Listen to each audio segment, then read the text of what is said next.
Hi everyone, welcome back to the Sports Breakdown. So we've got here Zoraiz from the Cricket Analyst to review 2021 in general. So we're going to do a 2021 analysis, a review and summary of 2021 cricket. So thank you so much, Zoraiz, for accepting my invite and coming along to the Sports Breakdown. Yeah. It's a pleasure to be here, Pawan. Thank you so much for having me, and I'm looking forward to the discussion that we're going to have today. Yeah. So without further ado, let's begin with our presentation here on 2021 review. Yeah, summary. And so yeah, let's begin with January. So yep. So we had to talk about the Gabba. Obviously, India winning a 2-1 series victory, and after 26 years, actually Australia lost a Test match at the Gabba. And with Ajinkya Rahane's captaincy, also I think from the second Test to the fourth Test, he led the team since Virat Kohli had to go for paternity leave. So how good was this India team? Because right now the English team is currently struggling in the Ashes right now in Australia, trying to copy India's tactics. It's not working out, but yeah, just go, yeah, we'll just go Yeah, through on this. you're absolutely spot on with that, man. I mean, it was a historic event, okay, and after a long time, we saw like the Indian team and what they're made of actually. Because if you see, this Indian side really didn't have some of their main players, okay, and for Ajinkya Rahane to step up like that and lead the team, especially after that 36 all out in that pink ball Test match, to come back and win the series, I think Rishabh Pant, Mohammad Siraj, these two players, Ashwin, Hanuma Vihari at one point, all of these players, Shardul Thakur, all of them stepped up and delivered when it was required the most. And yeah, definitely was the most, probably the most exciting test match of the test series of the entire year. And yeah, we definitely, I think, looking back at it, I think it's going to be in the history, this test match, this test series, and we're going to hear about this for a very, very long time.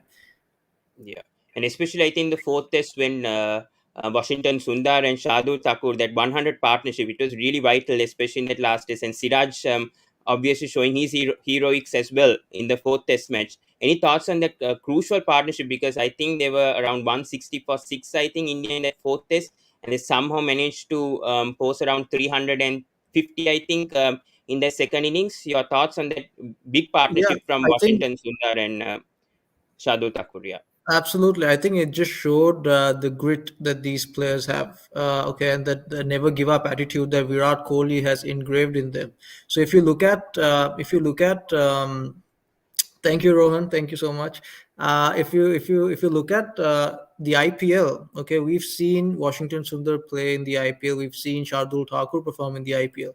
These were IPL products. So a lot of people say, T20 cricket and the players in T20 cricket cannot play Test cricket, but I kind of disagree with that. I feel like if you see, the IPL has helped this Indian team and the Test cricket, not just financially, but even producing players. If you see Rishabh Pant, the attitude that he has brought in the test match. Okay, Washington Sundar opens in the domestic Hmm. setup Tamil for his Nadu. team. Yeah. Okay, so he's a good bat as well. Shardul Thakur is forming or becoming that all rounder that India is looking for in the test match, and he's been playing regularly now as well. So I feel like the domestic setup, these that partnership that you see, in Australia and in that circumstance is like a product of how good IPL is and the pressures that these players have gone through in the domestic setup and in the IPL for them to sustain like that at the international level. I mean, that Australia team on that wicket, I think that was a good team, man. If you look at the way they're dealing with England right now, credit goes to Shardul Thakur, Washington Sundar, and like I said, Hanuma Vihari, Ajinks, all of these players, stepped up and contributed and like didn't give up. They said they wanted to prove a point, and that's exactly what they did.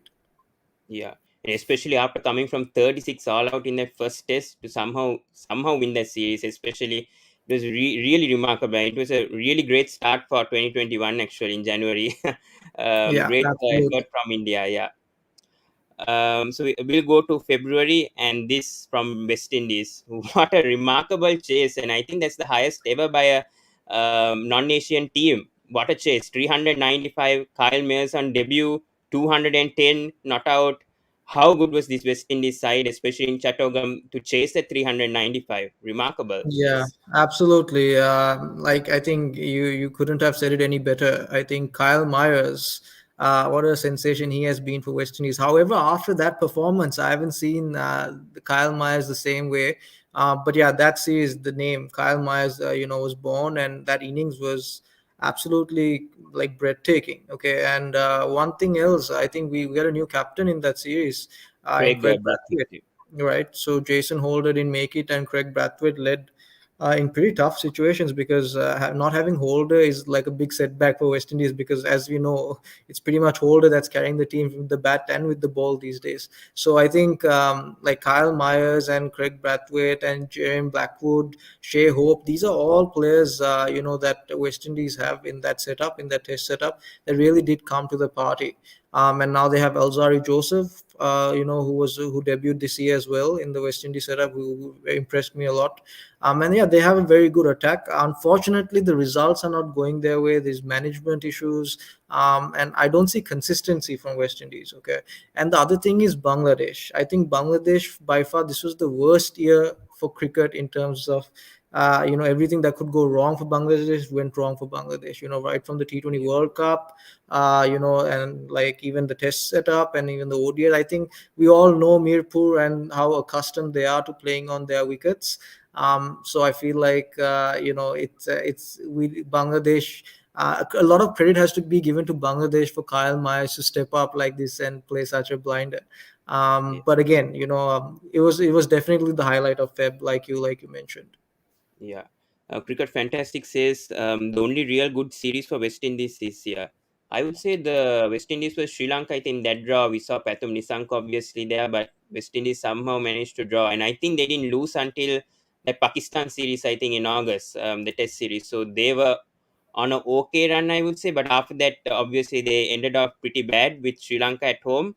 Yeah, your thoughts on West Indies throughout this year? I mean, in Tests especially. Yeah, actually, for me, they haven't been up to the mark. Especially okay, I can understand Test match and ODI setup because they're usually a team that usually does well in the T20 format. But even in the T20 format, they had a horrible World Cup. Yeah, yeah, And the good thing is, I really enjoy Kyron Pollard's captaincy. I think he's the right man to lead this team. But the problem is, I'm a little shocked with the selection at times, backing Chris Gale despite his failures, batting him at number three, then not having Holder initially in your World Cup squad, yeah, and then your CPL. Okay, some of your star players from the CPL, you brought Rampal back based on the basis of a good CPL, but then you didn't bring in some of the other Rutherford and other guys who had a good season. So I was a little confused about that. And then batting order as well. At times Pooran comes in at the top, and then sometimes Pooran is dropped down. So they just have to figure out set roles for players. Okay, and then they had to bring in Roston Chase out of nowhere. Okay, so they're still trying to figure out the right combination. And I think it'll take them time, but you can never write off West Indies because they have a strong team, they have strong players, especially in the T20 setup. What I'm worried about with West Indies is Test match cricket, and not just West Indies, a lot of other teams, even England nowadays. But the Test match cricket is dying. The Test caliber players, players with good cricketing knowledge, cricketing sense, understanding match situation, what to do, which ballers to attack, when to score runs, when to. I feel like that is what's missing. We're missing like a Brian Lara. I cannot believe that this is the West Indies side that produced Brian Lara, Viv Richards, Chandra Paul, Sarwan. Okay, so when I look at this Test team, okay, when I see talent, but I just don't know whether that talent is going to be able to convert into performance, and this is why I worry for West Indies in the longer formats. yeah. The direct it says with the selection committee being sacked, the West Indies are going through some tough time. It's unpredictable. I don't know what's going on in the West Indies Yeah, selection. I management. Their much management harder is right now. definitely all over the place for sure. They need to. I think if you can see, there's a lot of turmoil, and the one thing the management needs to understand is that they're there because of the players. Okay, if there is no Yeah, cricket players, there is no cricket board. So you have to have a good rapport with the cricket players. You have to manage them properly. And if you're expecting everyone to be a good bloke, that's not going to happen as well. You're going to have your Sunil Narayans, Karan Porads, Andre Russells, and then you're going to have your Shai Hopes, Jason Holders and Chris Gales. You have different personalities that you have to deal with. And I feel like West Indies management is not able to get everyone on the same page, which is yeah. the biggest issue. Yeah, and they check a lot on fitness, I think, mostly, and they just remove players like I think Chandapal Hitmarj, Sunil Narayan. I think all of those players went and played the US Major League that was going I on. mean, I mean, Most if of them. if the thing is, I think that fitness thing that they used and took Sunil Narayan out of the team was, I think, just politics, in my opinion. Because if West Indies players do require fitness and emphasize on fitness, then I don't know how someone like a Rakeem Cornwall can play Test cricket. I don't know how he can play Test cricket because he's clearly not fit. So I don't Mm, know. It's like different players, different likings, different things going on in every format. But yeah, I think they really need to sit down and have a chat, and also look at their domestic structure as well, because they have the CPL for T20 cricket, but what about Test cricket? yeah. So let's go to March, and especially the Sri Lanka versus West Indies series. Akila Dhananjay getting a hat trick, and Pollard the next over smashes six sixes and in an over. Your thoughts on that match, especially because Dhananjay getting Chris Gale, Evan Lewis, Pura now the big three wickets, and then Pollard comes the next over and smashes six sixes, becoming only the third player in 2020 history to achieve that. Yeah, I mean, the way the year started for Sri Lanka, I was a little worried. Okay, but Yeah, I think they sort of recovered in the World Cup, and somehow got a team together, and they did better than what was expected out of them. West Indies opposite, because they had a good T20 year, and with the CPL and everything, I thought they would be much more prepared.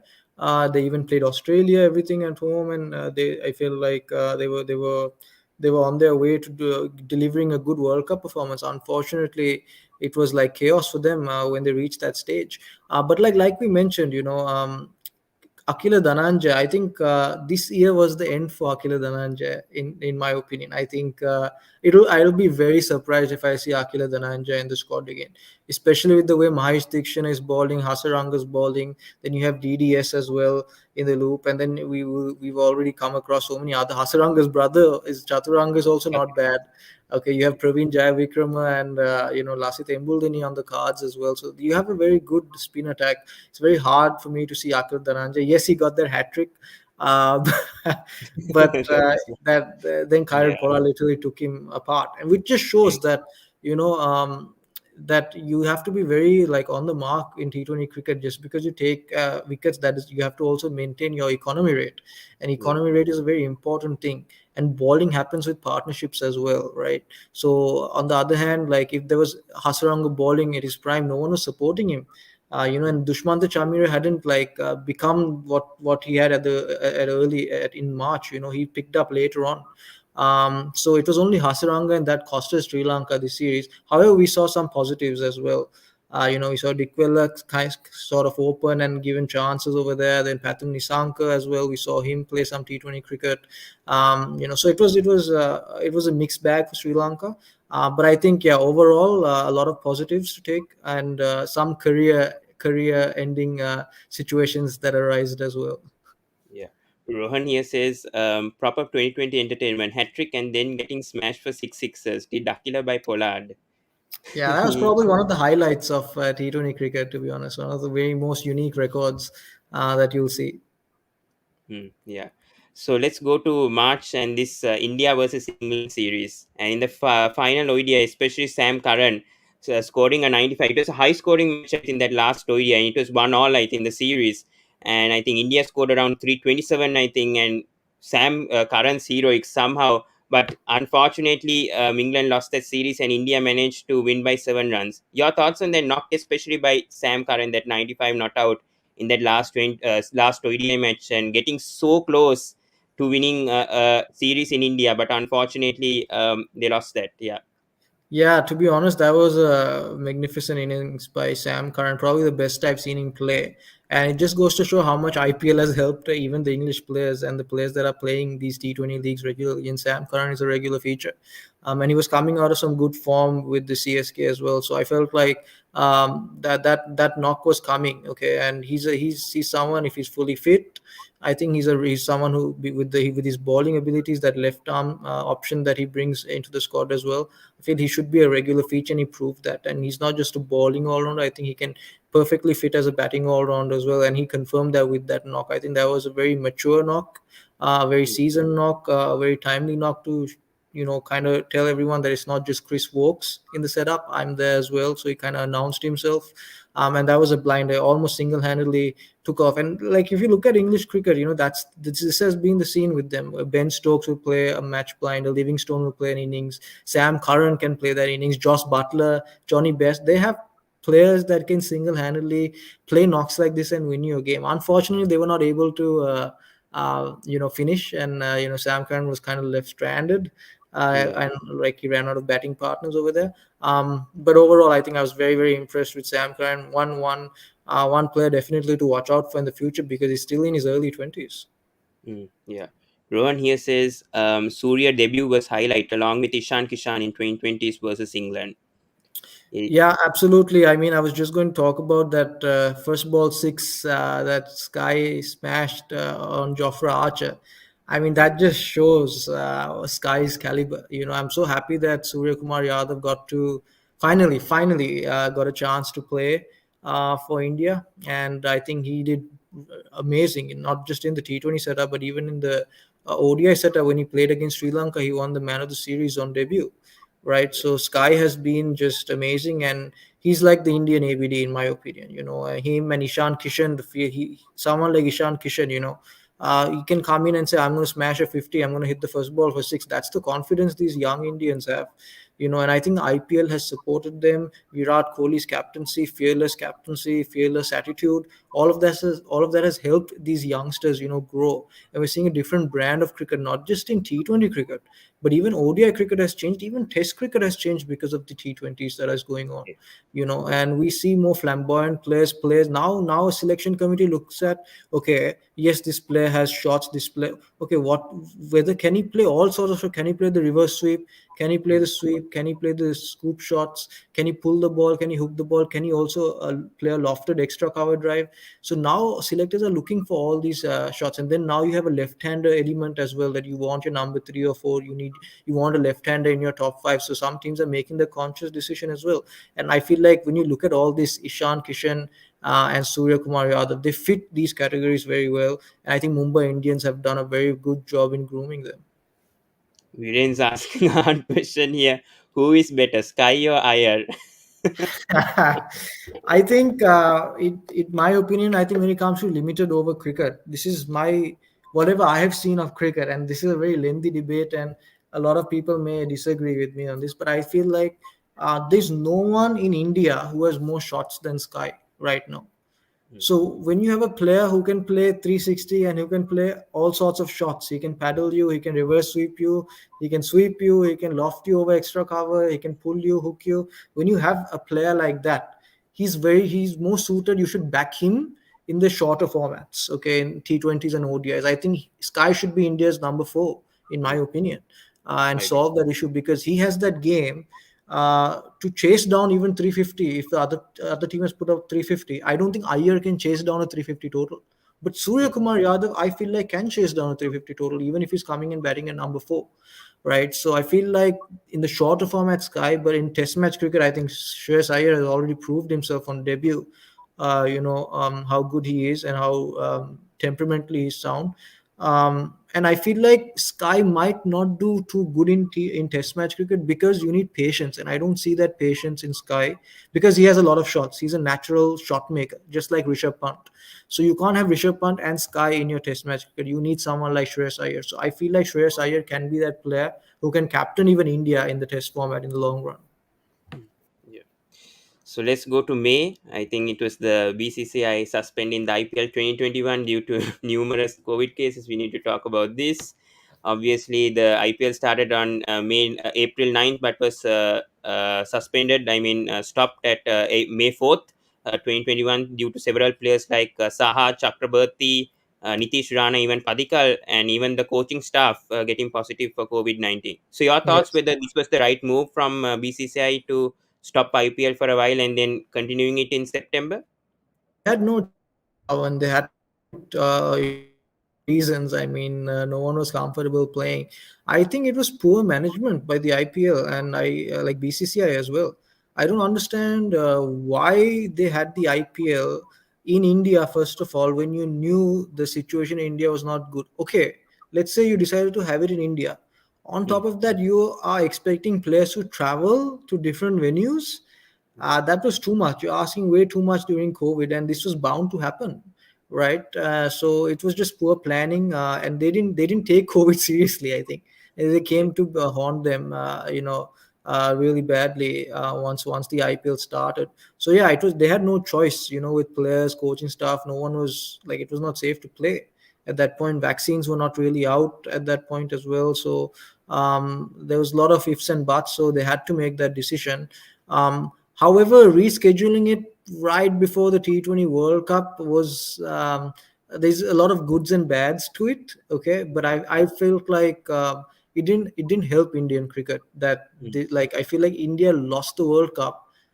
This is one reason as well, where because they were playing too much cricket before the World Cup. They were tired, and they played on pitches, and then there was some confusion between selection as well, because the players that they were looking at for the World Cup were not performing in the IPL, and then suddenly last game you have Kishan and Sky both end up performing, and people like Shreyas Iyer, who had a good first half, kind of missed out. So there was a lot of ifs and buts, confusions, and this is all natural.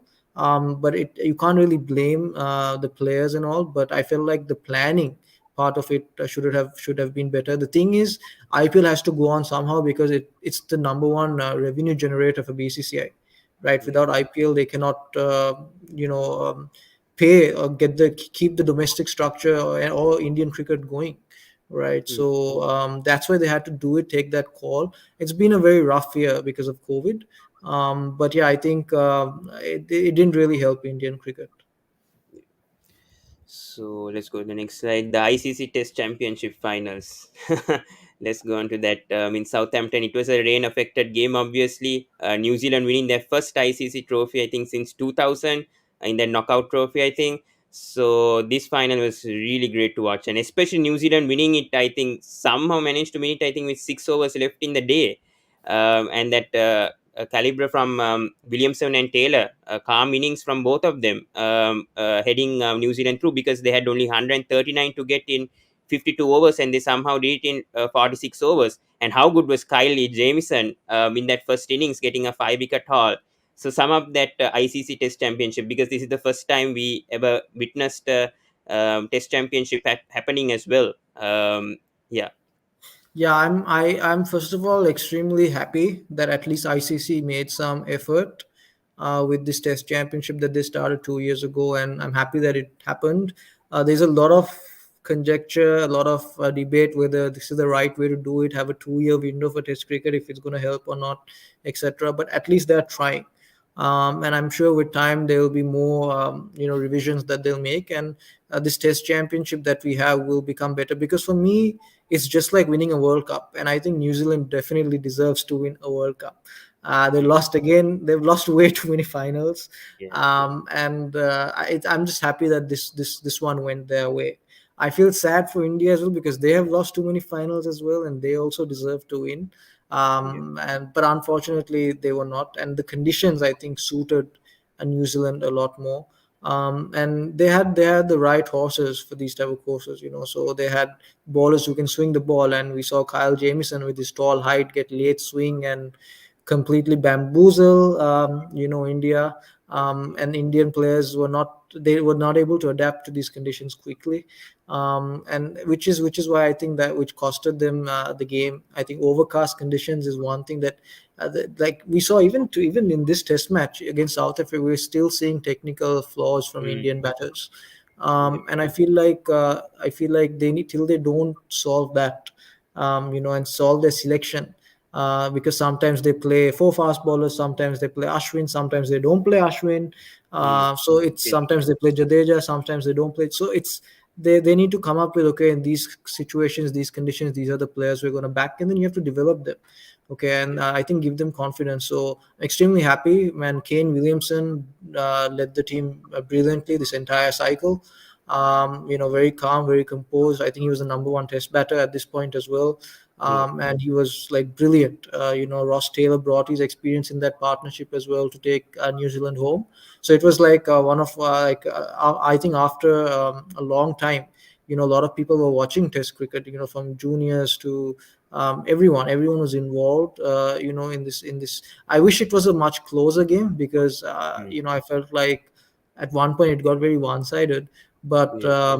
even then, I think at least some sort of like we saw a revival in Test cricket with this Test Championship. Yeah. And also, it was a surprise that India went with Jadeja because New Zealand, I think they went with all five paces. They didn't even Yeah, include a spinner, whereas they didn't play India any. chose Jadeja and he struggled in that Test Championship. I know he's good for his fielding and his all-round performances, Yeah, but in I think Southampton, I Siraj. think that They missed Siraj. They missed Siraj in that game. I think he should have been given a go ahead on his current form. yeah, and I think even Mayank missed the Test because due to injury, and then they stick with Mhm. Shubman Gill and Rohit Sharma Yeah, as the yeah, openers. Yeah, yeah, so that's how absolutely. costed them. Yeah. Rohan here says poor team selection costs WTC final after rain on day one.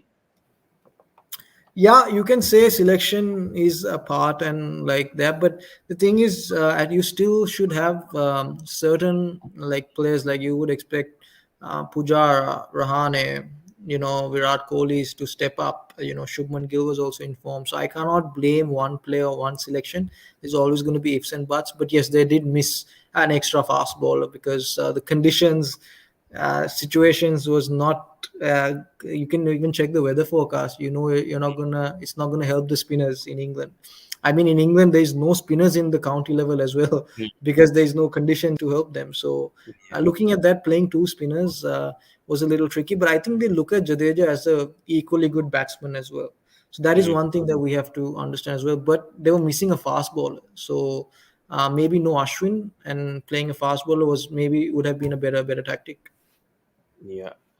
And also, I think for the first time they used a reserve day also because I think players only there for 3.5 days if I'm not mistaken. They used that day six, and somehow New Zealand managed. I thought there's going to be a draw, but somehow New Zealand managed to win that championship, and I'm happy. Being partly New Zealand support, I'm partly happy that New Zealand somehow managed to win a ICC trophy at last.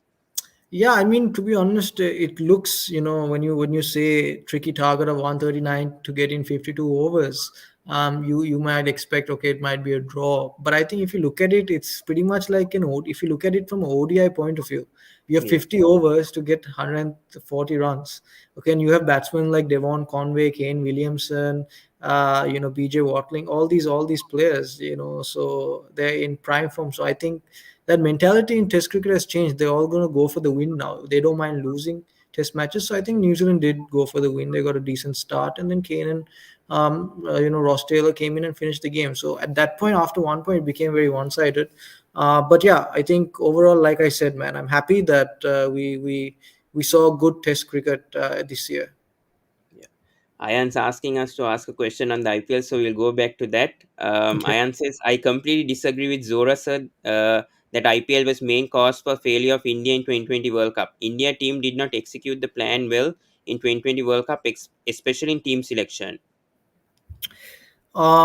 Maybe that might be true. I feel what I mean by that is, I think that reschedule that the second half of the IPL happening right before the World Cup, I think it was not a good decision because what if your Bumrah got injured? Rohit Sharma was injured. What if something happened to some of your main players? Okay, they don't get enough time to recover for a World Cup. Yeah. So looking at that, I feel like I don't know if it was the right call. Okay, but you can say that yes, I feel like the main reason India didn't win the World Cup was because they lost the toss. Simple as that.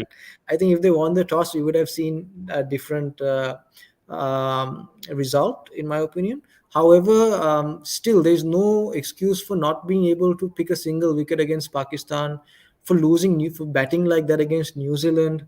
Okay, like there was no fight actually against these first two games. Like I didn't see any fight, and I Yeah. did feel like, one game Rohit is coming at number three, so there was a lot of, they had doubts because they played Ishan Kishan as an opener one game, because Ishan Kishan performed brilliantly as an opener, Mm. in the IPL. But if that second half of the IPL didn't happen, I'm pretty sure Rohit would have opened, right? So there's a Yeah. lot of ifs, buts, and that. So it could be both ways. There's always benefits of the IPL happening, or an event happening right before the World Cup. There's also disadvantages. Unfortunately, looking back, I feel like, my personal opinion is like, I don't think that IPL happening that late really helped Indian cricket in the World Cup. Mm. Yeah. Rohan here says New Zealand played two tests versus England before a WTC final, which helped. Conway was fantastic.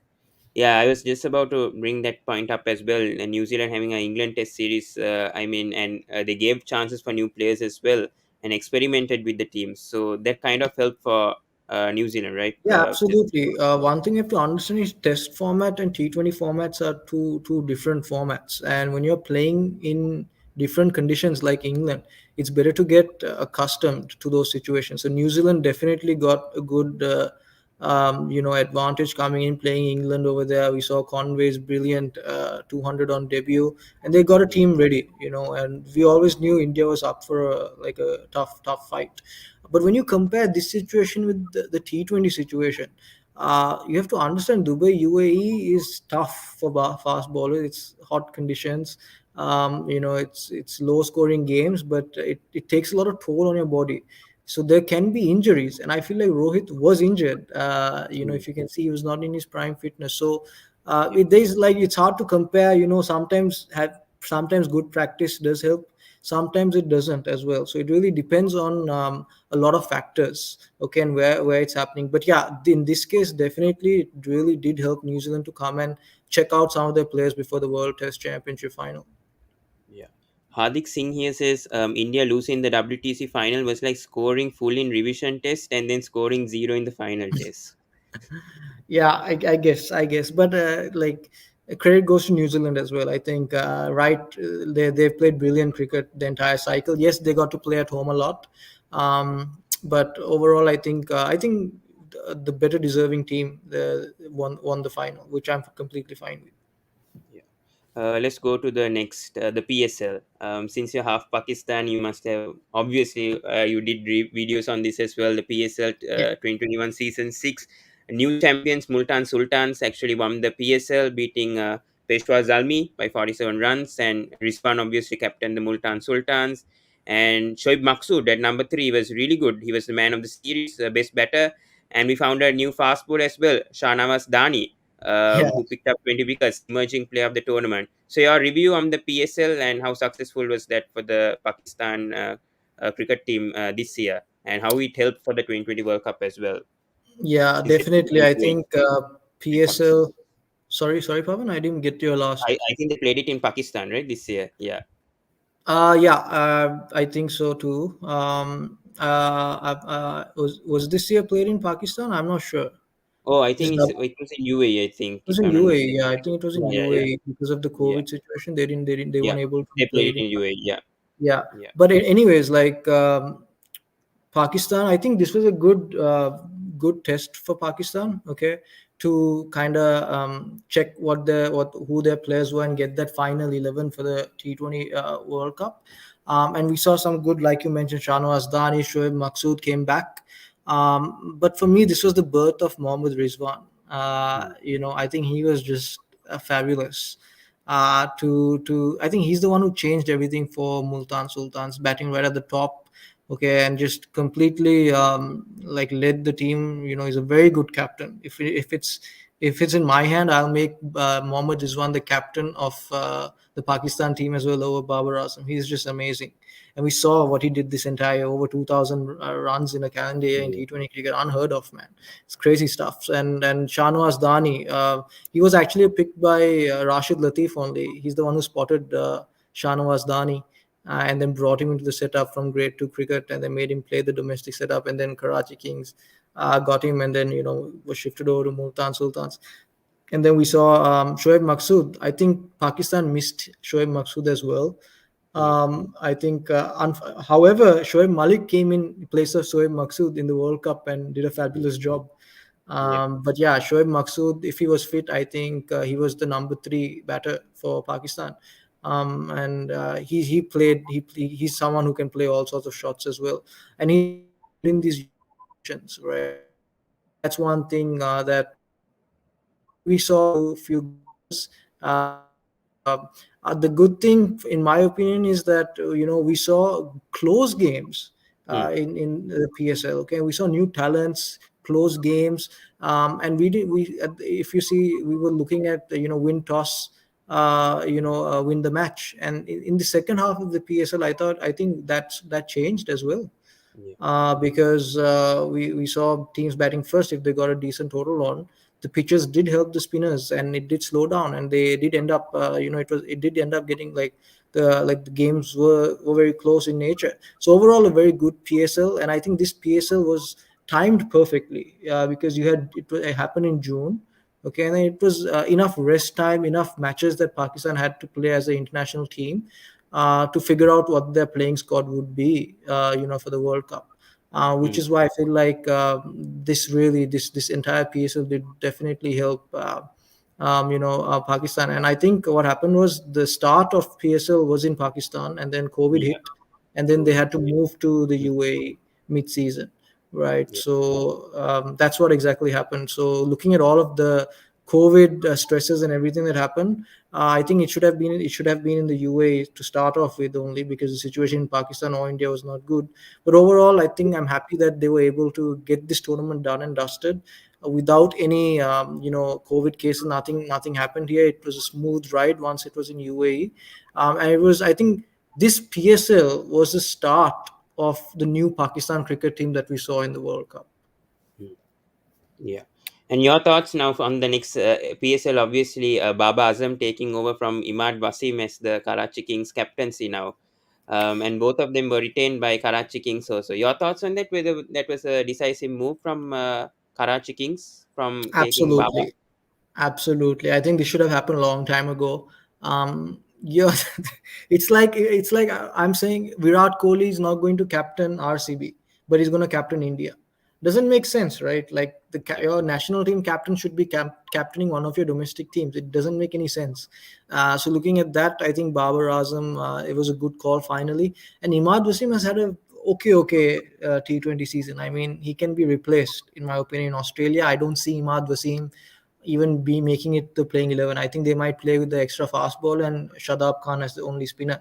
And maybe if Shoaib Malik, if he's still around, or maybe have a batter who can, give you a few overs, a part-time spinner. So I don't see a full-time Imad Wasim coming in bowling 4 overs in Australia. So it'll be very hard for him to make it to the next World Cup. So looking at all of these things, I think it was the right decision to give Babar Azam the captaincy. Hmm.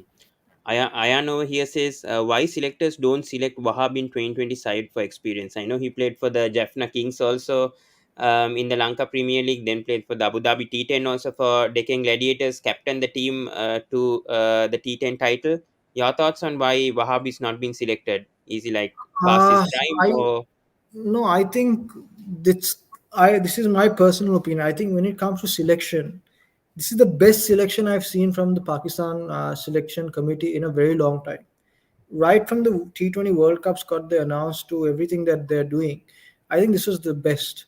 Why I don't pick? I don't. I'm not okay with Wahab Riaz. I'm actually okay with him not playing, because if you look at the bowlers that we have, you have Shaheen Shah Afridi, who's probably the number one bowler in the world right now. Yeah. Then you have someone like Haris Rauf, Haris Rauf. who Yeah. who's bowling brilliantly at the death and hitting the Yorkers, and he can bowl at 150. Okay, Hmm. you have Hassan Ali, who until the World Cup was very good. Okay, he Yeah. was hitting you, he was giving you runs with the bat, and he was bowling in the middle, took wickets as well. And he was doing pretty well until the World Cup as well. So you have this lineup. Okay, you already have a left arm fast bowler in Shaheen Shah Afridi, bringing Wahab Riaz, who's over 35, who's inconsistent, who can bowl a lot of no balls, who can get hit for a lot of runs. I've seen Wahab Riaz get slaughtered. Even in the LPL recently, he had to Hmm. be replaced by Jaden Alzari Joseph, right? Jaden Seals. Jaden Jaden Seals, sorry, Seals. Jaden Seals, Jaden Seals. So yeah, so this is the thing, the selection committee, the captain doesn't have complete trust in Wahab Riaz. Hmm. And this is why I feel like, looking at that, they have a pool now. Shahnawaz Dani is in, right? Yeah. Look at the young fast bowlers that are coming up. You have Arshad Iqbal, Mohammad Hmm. Wasim Jr., right? So Yeah. these are good young fast bowlers who can hit 140, and they're fitter. And I just don't see Wahab Riaz making it back to this T20 setup. They have Hasnain also, I think, right? Pakistan. Yeah. Yeah, Hasnain's there as well, but unfortunately, like, even he's not getting enough chances. Naseem Shah is not getting enough chances. So this all it's a good problem to have, because Pakistan has abundance of great fast bowlers, and this is why I feel like it's going to be very hard for someone like a Wahab Riaz or even a Mohammad Amir, even if he takes his retirement back, to come back. Yeah. Hassan Sohail says Wahab is one of our best when it comes to World Cups. Do you agree Uh, on this, I especially think after? everyone remembers him for that one spell in the ODI World Cup against Hmm. Shane Watson. Yes, okay, good. But I think we need to look ahead. We need to look for the future as well. And I think, if we have good young fast bowlers doing the job for you, then I don't know if Wahab's experience is required. Okay, because I know that I've seen Wahab get licked. That's the thing. I think in the CPL, there was one game where Wahab went for like 70, 80 runs in like Hmm. 3 overs, like So I think. 60 runs in 3 overs, something like that. Hmm. Okay, and Andre Russell took him to cleaners. So the thing is, when if Wahab comes back, he's going to come back as an experienced fast bowler. When your most experienced fast bowler goes for that sort of runs, it takes a daunting on the entire bowling lineup. The confidence loses. Yeah. So I think we're okay without Wahab Riaz. The Pakistan team is doing good. We should stick with this bunch. Yeah. But I was shocked of Dahani not being picked in the 2020 World Cup. I mean, not playing a game even and being in the reserves. Your thoughts whether he would have been given a chance? Dahani, I mean, he didn't play any I think he international should have. games. I think he should have been given a chance, or even Mohammad Wasim Jr. For that matter, because I feel like, we saw Hassan Ali. We gave him the first two games, even the warm ups. He was not looking good. Like, he Hmm. wasn't. They should have made that call, because, and then you saw sometimes carrying or trusting an out of form player can haunt you badly, because we saw what happened in the semi final with that drop catch. And Yes. what happens is, when as a bowler things are not working for you, everything, it affects your overall game, your fielding, your batting. That's how human psychology is, right? It's very hard to forget that spell and then focus. And I saw Hassan Ali drop that catch live, and Yeah. then Matthew Wade did what he did after that, right? Hmm. So it's yeah, looking at, maybe after the India game or the New Zealand game, you could have tried Shahnawaz Dani in the easier games that you had, and just see how Dani was bowling. So I definitely agree with what Tom here is saying. Yeah. Mayan also says we'll take one more comment before going to the next slide. Yeah, Afridi is good bowler, but he also gets for runs when batsmen attack. He's leading wicket taker, but see the teams after other than World Cup he bowled. Your thoughts on this being the leading wicket taker and they just went for three sixes in that over to Matthew Wade? Do you think he got some kind of pressure off that drop catch, or they just judged him based on that? Now, I think I Shaheen Shah Afridi was brilliant the entire World Cup. The deliveries that over that he's bowled against India was just like yeah, outstanding. I Even agree. against all the teams, he bowled brilliantly. Yes, when it came to that match, I think I think he didn't expect Matthew Wade to do that. When teams have meetings, okay, this is how we're going to bowl to this player, this batsman, this way. I think Yeah. that plan was not kind of given to Shahnawaz Dani. Okay, this is what Matthew Wade is capable of doing. Do you understand what I'm saying? Like Matthew Yeah. Wade is, no Yeah. one was expecting Matthew Wade to hit those scoop shots that way Hmm. over that man, right? No one was Absolutely. Yeah. expecting that. And so even Afridi wasn't. And if you see, Afridi was doing very well with nailing those Yorkers. So in his mind, he was like, okay, I'm going to ball my Yorker because Hmm. I'm confident that I can nail it, and if I can get the Yorker right, there he's not going to get any runs. Okay, Yeah. maximum he'll get is a single or a double, which at that situation won't affect the team. But I think that premeditation, that intelligence from Matthew Wade, Hmm. just Yeah. costed Shahnawaz. I mean, costed Afridi over there. So he was just they were not prepared. So maybe a slower ball. It'll come with experience, you know. True. And I think any baller at that situation would have gone and did what Afridi did, go on for those Yorkers, wide Hmm. Yorkers, etc. But he missed the line, he missed the length, and that's the And risk Matthew that Wade you was have. too good as well. He just read the lines of Afridi and just Yeah, smashed three yeah, sixes. it Yeah. was complete. It was premeditated, and I watched it live. I watched it live, so I know like the entire Pakistan team was very very sad after that, and it was just heartbreaking as a Pakistani fan as well to watch that. But credit goes to Matthew Wade and the Big Bash. The Big Bash is one reason I think Australia won the T20 World Cup. Hmm. And I think they credited the IPL as well. I think David Vaughan and Steve Smith as well, in UAE conditions, especially in the second leg. Yeah, Yeah. maybe. Yes, definitely, definitely. So let's go to this. This is the one of the darkest moments ever. I don't want to speak about this also, but this date, June 28th, I think you did a video on this as well, and Stefan, and you did a great job on this, by the way. What these three cricketers did just put the entire nation into shame, especially Yeah, breaching the biosecure bubble and just roaming around, not coming at the right time at 10 p.m. I don't know what they were doing after that series, 2020 series loss against Sri Lanka. Sorry, against England. These cricketers did some really horrible behavior, and they got the punishment they deserved. Your thoughts on this? I mean, do you think that the 1 year ban was worth for them? I mean, because they can play domestic cricket after 6 months, and a lot of people are arguing about this. Why they were given only a 6 month ban for domestic cricket? Whether they could have been banned for both international cricket and domestic cricket for a year? Yeah. So your thoughts on that? Yeah. yeah. Actually, first of all, a very shameful incident. To be honest, I think we covered it exactly when it happened, like on that day, and Coach Aruna was getting a lot of information, inside information. Yeah. So we wanted to come in on YouTube. And it's probably one of the most successful or the most watched videos of our channel. Yeah. So thanks to these three idiots, it really did help the cricket analyst, but Yeah. it didn't really help Sri Lanka cricket. It's sad because they were completely thrashed in England. Okay, Mm. and for them to come out and like after you lose a game, Pawan, you wanna kind of reflect. You wanna feel Yeah. sad and you wanna, just kind of chill. But this was bad. They're going out smoking and I don't know doing what else. During COVID times, breaching biosecure bubbles, and it was just really bad. But it, but what something that positive that came out of this was that we found some gems. We Mm. found Charit Asalanka.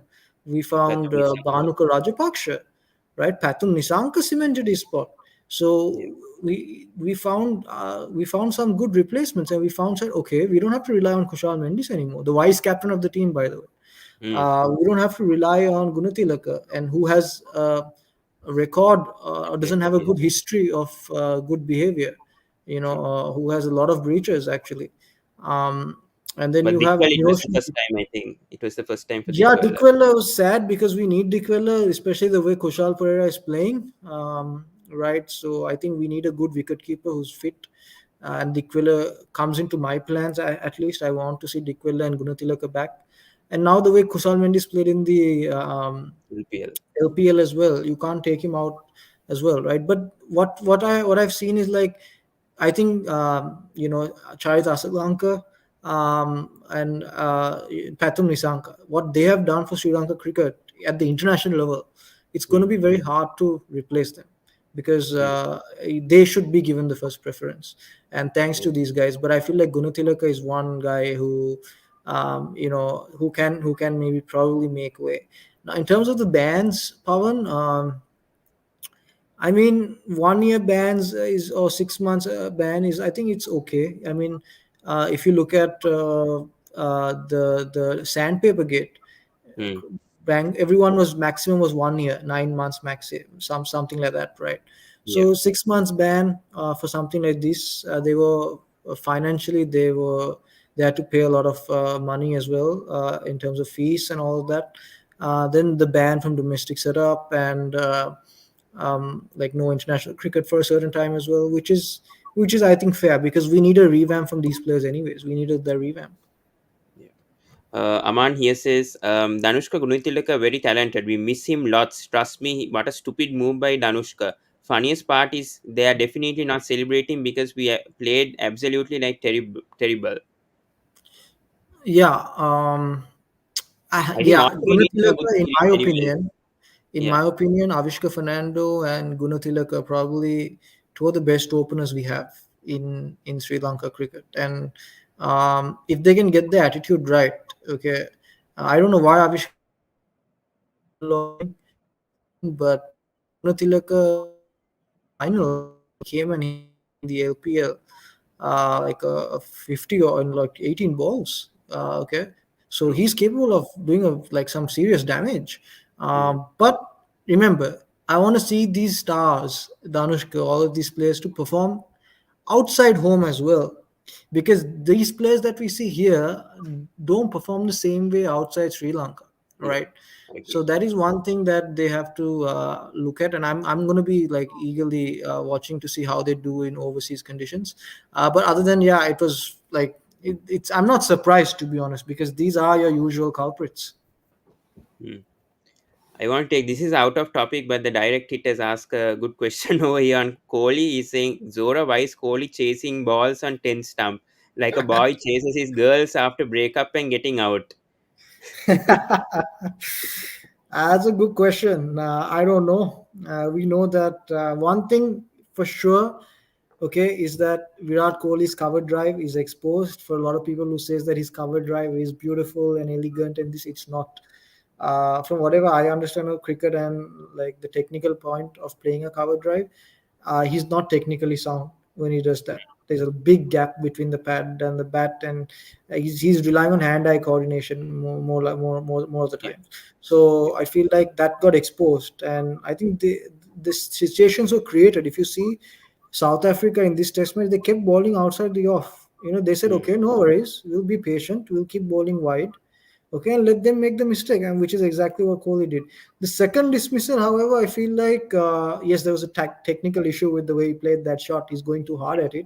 But mm, the thing is that I think the situation was like he was trying to go attack because they wanted to get to that 300 soon and 300. declare. So I can't blame him too much at the second innings, but still, that was no way to get out, to be honest. Yeah, I agree. So let's go to the next slide, and we need to talk about women's right now. About Mithali Raj becoming the leading run scorer in women's international, and the series against England's women's. They did win the ODI series 2-1, but Mithali Raj in the last ODI match, scoring a magnificent 75 and becoming the all-time women's international run scorer, and also got a award, I think, in the Padma Shri award, I think, in India at the end of this year. Yeah. So your thoughts on Mithali Raj, because she's had a magnificent career, I think, spanning like around 19 or 20 years, and breaking records, breaking I think Charlotte Edwards' record. Yeah.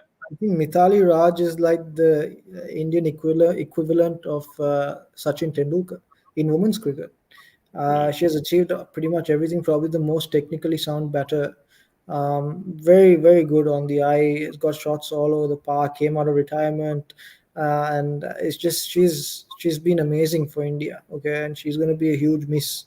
Going forward, she's nearing her end, and I feel like it's just that test match. I think this is the only test that they played. yeah. It was a very close one. Okay, and Mm, I feel like maybe I think women's cricket has only 4 days. If they had a fifth day, we would have seen something a different result altogether.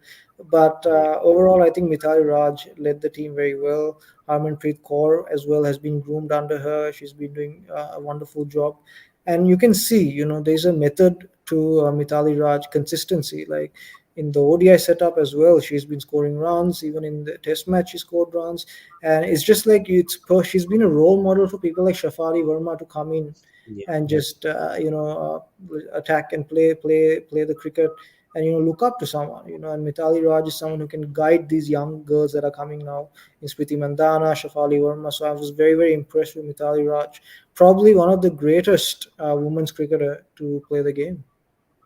Yeah, I think Shafali Verma, 16 years old, she had a good impact in that test match, which Yeah. happened in June. Yeah, scoring which is very 96 which is and very good to see because she's the number one T20 batter for a long time this year, and yeah. then we were associating with her with only T20 cricket. But then credit goes to India for bringing in the Test match setup, debuting her, and then Mm. for her to perform like that, 250s back to back, which was just amazing. Okay, so she's the future of Indian cricket, in my opinion, along with Smriti Mandana. Yeah, I agree. Rohan here says Mithali and Julana, inspirations for many girls this generation. Absolutely, Julian Goswami, another legend, man. I absolutely love her. She's been like literally taking the or carrying this bowling India's fast bowling unit for I don't know how long now. A funny thing I don't know a lot of people know or not. I think Julian Goswami was the first cricketer in India to have a face user stamp for postal services. So Okay. yeah, Julian Goswami has been definitely the most unspoken or underrated person, underrated Agree. player in women's cricket or in cricket in general. Yeah. She has the most wickets in international cricket. I completely agree with Rohan, man. Mithali and Julian, two flag barriers for India. Yeah. I think the next slide is on the England versus India Test series, and especially the Lord's Test match, especially Siraj somehow managing to close that out, and India winning the second Test match. But KL Rahul also scoring the 100 also in that knock, and Pant also performing well in this Test match, and then the fifth Test got postponed to next year. I don't know when that is scheduled. But your thoughts on this series? India currently leading 2-1, heading to the fifth Test series. I don't know when is the fifth Test going to be played. Your thoughts on the four test matches that happened? England winning the third, I think, by innings. I think India were all out for 70 plus runs in that first innings in the third test, somehow winning the next test. Yeah. So, your thoughts on that? Yeah. Yeah, it was a very, very good test series. To be honest, two of the best teams. Good practice for India, to be honest, because they need to get their players climatized to the situation. And we saw what Siraj could do. They definitely missed Siraj in that World Test Championship final. Yeah. KL Rahul grabbed on to his chance with Shubman Gill being injured. Okay, and Mm. showed that I can score runs in any format. And for me, KL Rahul is the number one batsman in India right now when it comes to all three formats. He's been brilliant. I think he scored centuries in pretty much against in every country right now. He's like unbelievable. And looking at, I think the India played. They were always one step ahead of England. Okay, right from the first game. Yes, they lost the other one, the third one, but then they the last Test match or even the fourth one, they came Yeah. back hard. Okay, you know that the way England is playing right now in Australia. I feel like I won't be surprised if India wins this series. And I'm very, very sure, okay, that next time India plays in England, okay, they've identified certain players, they've understood from their weaknesses, and I think they'll do a much better job. And they you see, one thing they did was they didn't play Ashwin the entire Mm. series, Yeah. right? Which is a very bold move, Mm. but they said no, they don't feel that the spinner is going to be handy in this situation. And they played with their fast bowler or fast bowling all rounder, right? So at least they're trying different things out, they're coming with a plan. And I think next time they play in England, or next time if they make it to the finals of the World Test Championship final, which looks like very, very likely that they'll reach it again, I feel Yeah. like they'll be better prepared to take it this time. Mm.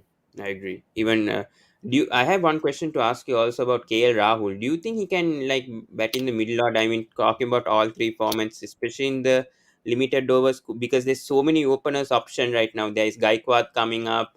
There's so many openers right now who can potentially open also for India. Do you think right now KL can be a finisher for India? Maybe replacing, I don't know, taking punts or taking that number five spot. Do you see that happening for to KL Rahul in the future, or do you think he'll remain as an opener along with Rohit Sharma for all three formats? Yeah, I mean it's KL Rahul is a very versatile player. He can play pretty much everywhere. He has 100 at number three in international T20 cricket. Then he's batting at his battery. He has 100 at number five in ODI cricket. Okay, Yeah, then if you ask KL Rahul to take the gloves and bat at number five in Test match cricket, take Ajinkya Rahane's position, he'll very comfortably do that because, like you mentioned, they have a lot of top order batters who's been doing very good. But the thing is, would you do that though? Like an opener who's been scoring centuries, who's been doing good, do you want to change him from that position? Maximum, maybe you can bring him a number three, but getting him in the middle order might or might not work because not all openers, Gaikwad, Rohit Sharma, yes, they have done good. Rohit has done, he's proved himself in England. But like when you have someone who's scoring centuries and scoring runs this consistently, it's better not to chop and change too much with the opening slot. Middle order batters in Test match cricket, you can find you have your Shreyas Iyers, you have someone like Sky as well in the scenes. Then Hanuma Vihari is there as well. yeah, And yeah, you have Shubman Gill who can perhaps squeeze there in the middle order as well. But yeah, if Rishabh Pant has a terrible like if he continues to fail because after that Gabba test, to be honest, I haven't seen anything extra. He struggled in England in this entire series. yeah, Okay, so I feel like if Rishabh Pant continues to fail too much, they might say, okay, KL, come back at number six, take the gloves, okay, and they might look at another opener. Might happen in the future. yeah. Rohan here says Shami and Bumrah partnership in Lords was a highlight too. Absolutely. Uh, Yeah, it just reminded me of how what a tough year it has been for England, especially yeah, with the tail. They are finding it so hard to dismiss Stark and mm, Cummings, yeah, and I forgot that they also they also Rugged, weren't able. They had the same issues with Shami and Bumrah at one point as well. yeah. Just bad year for England. I wouldn't want to be in the English cricket fans right now.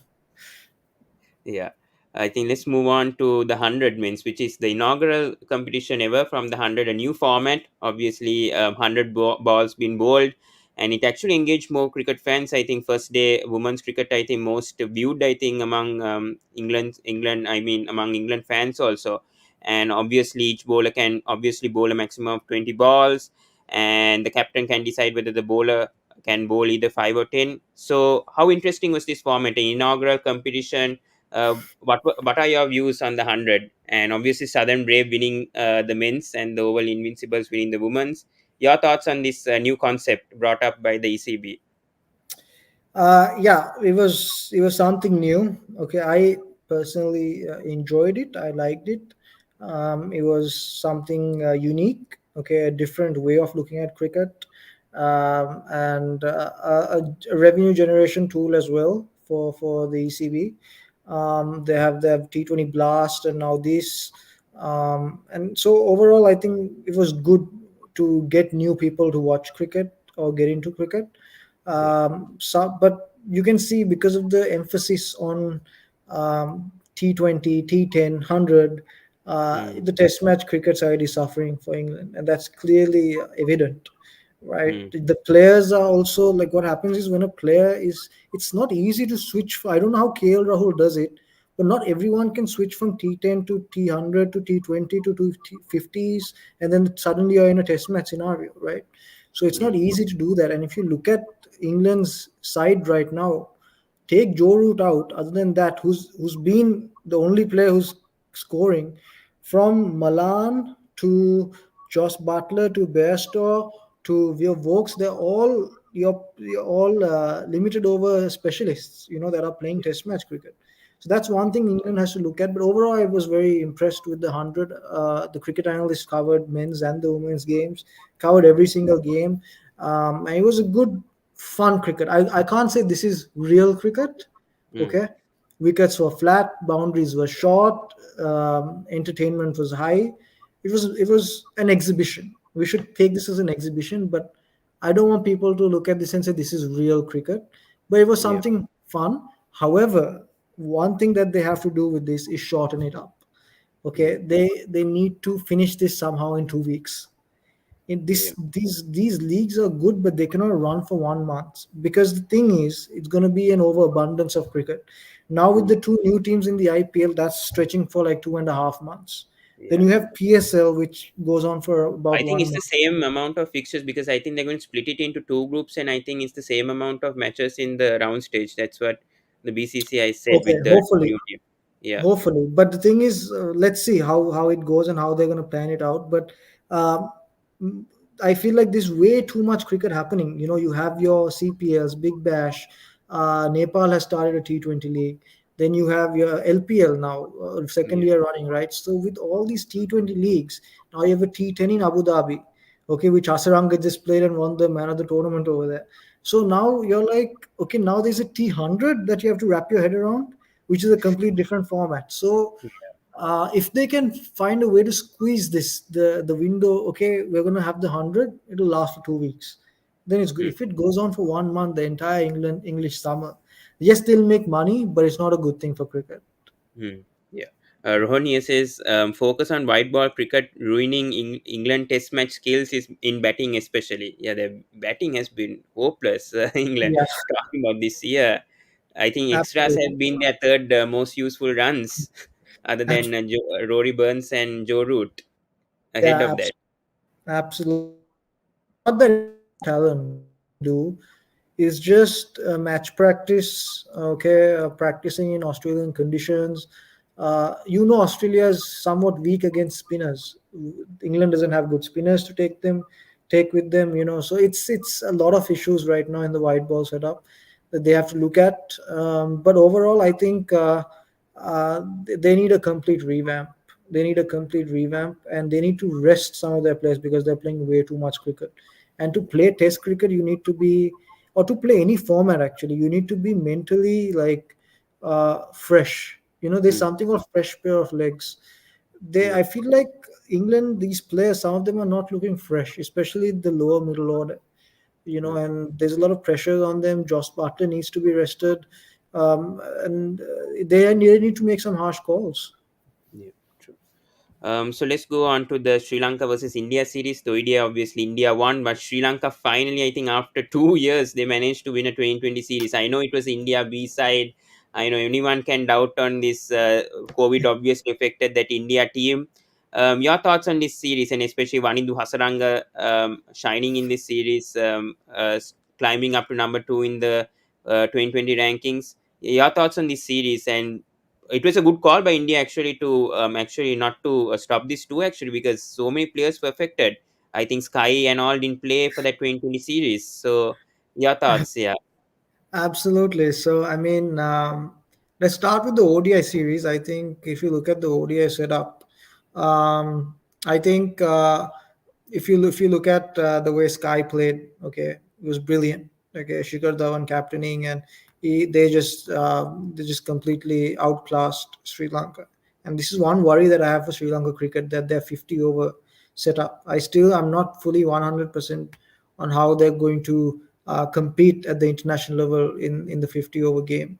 The other thing is, the T20 series. Yes, Sri Lanka won, but I can't. I think even that we should say thank you to India, because they didn't have players to play with. I mean, at one point I thought Rahul Dravid might have to put on the pads and play.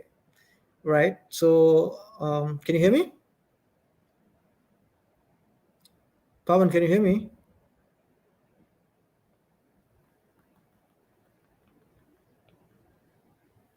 Hello, Pawan. Can you hear me?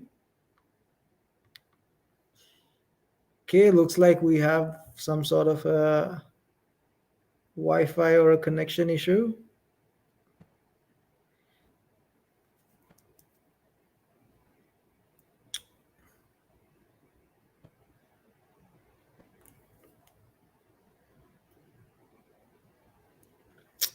Give Pavan a few seconds to Hey, Pawan, are you back? Oh yeah, sorry, I had sort of Yeah, that's internet. okay. I was saying we have to give credit to India, okay, because like they didn't have players to play with, and at one point I thought Rahul Dravid and Bharat, all the support staff might have to come in and play for India, okay. Yeah. But the situation was such that at least they stood around. You know, they helped Sri Lanka. I think they made some two new debutants who I can't even remember who were netballers at one point. Mm, yeah. Right. So it was a tough series for India with COVID, but I'm happy at least they stuck around. And then we saw Hasaranga do what he's the number one T20 bowler in the world, undoubtedly. It earned him the IPL contract as well, and it was overall a very very good series. And some things got clear for Sri Lanka in terms of preparing for the T20 World Cup. Mm. And we saw new, I think Chamika Karunaratne also shone in that series, giving him a Yeah, chance also on his debut. Yeah. Chamika, birth of Chamika Karunaratne, to be honest, and he's Mm. impressed me a lot. He's had a very okay LPL until that Yeah. Until the last match, yeah, yeah, until the scoring last 65. match. Yeah. But other than that, I think he's that X factor that Sri Lanka is looking, because he's bringing a lot of energy in the team, in all three departments. So I really like Chamika, and then with Dasun's captaincy as well, we saw Dasun's captaincy improve. And overall, I think there were a lot of positives, not just for Sri Lanka but even India. They found Ishan Kishan and Sky, right? Yeah. They realized Lokesh Shikhar They gave a Dhawan. chance to Padikal also, I think, for two Padikkal got to 2020. debut, Yeah. so some of these IPL superstars got to debut as well. So overall, it was a very positive series for both sides. Yeah. Aman says here, it was India's seaside, but brilliance from us. Hasaranga played very well. Absolutely, completely agree from Aman. Yeah. So let's go through September, and this again on Pakistan cricket. Obviously, the New Zealand tour of Pakistan getting abandoned due to security issues. Then the England tour following up got abandoned as well. Then Pakistan, a lot of cricket fans and critics thought that Pakistan won't be able to perform in the 2020 World Cup due to these two tours getting cancelled. And we saw how Pakistan did perform in the 2020 World Cup. Your thoughts on this, especially the tour getting cancelled and New Zealand after I think 18 years touring Pakistan, and all of a sudden in the first 2020 I think in Rawalpindi, all of a sudden the match gets cancelled due to security concerns, and back again we are going to see a Pakistan darkness like what happened in 2009, the Lahore attacks, until West Indies toured them in Yeah. November. So your thoughts on that? Yeah. Yeah, it was unfortunate, to be honest. Match wasn't cancelled. New Zealand just ran away, to be honest. And I did a show with Sohaib from Pakistan and Hassan, Yeah. who was in Pakistan as well at that point. And the sentiments were pretty much same. Not no one in Pakistan was happy about what had happened. And I think New Zealand had their own reasons. It was I see, the thing is, I don't want to blame the New Zealand team because they're a very nice bunch of players. It was not in their hands. I see on social media that a lot of people criticize the New Zealand cricket team, but this was Mm. not a New Zealand cricket decision. This was a prime minister talk.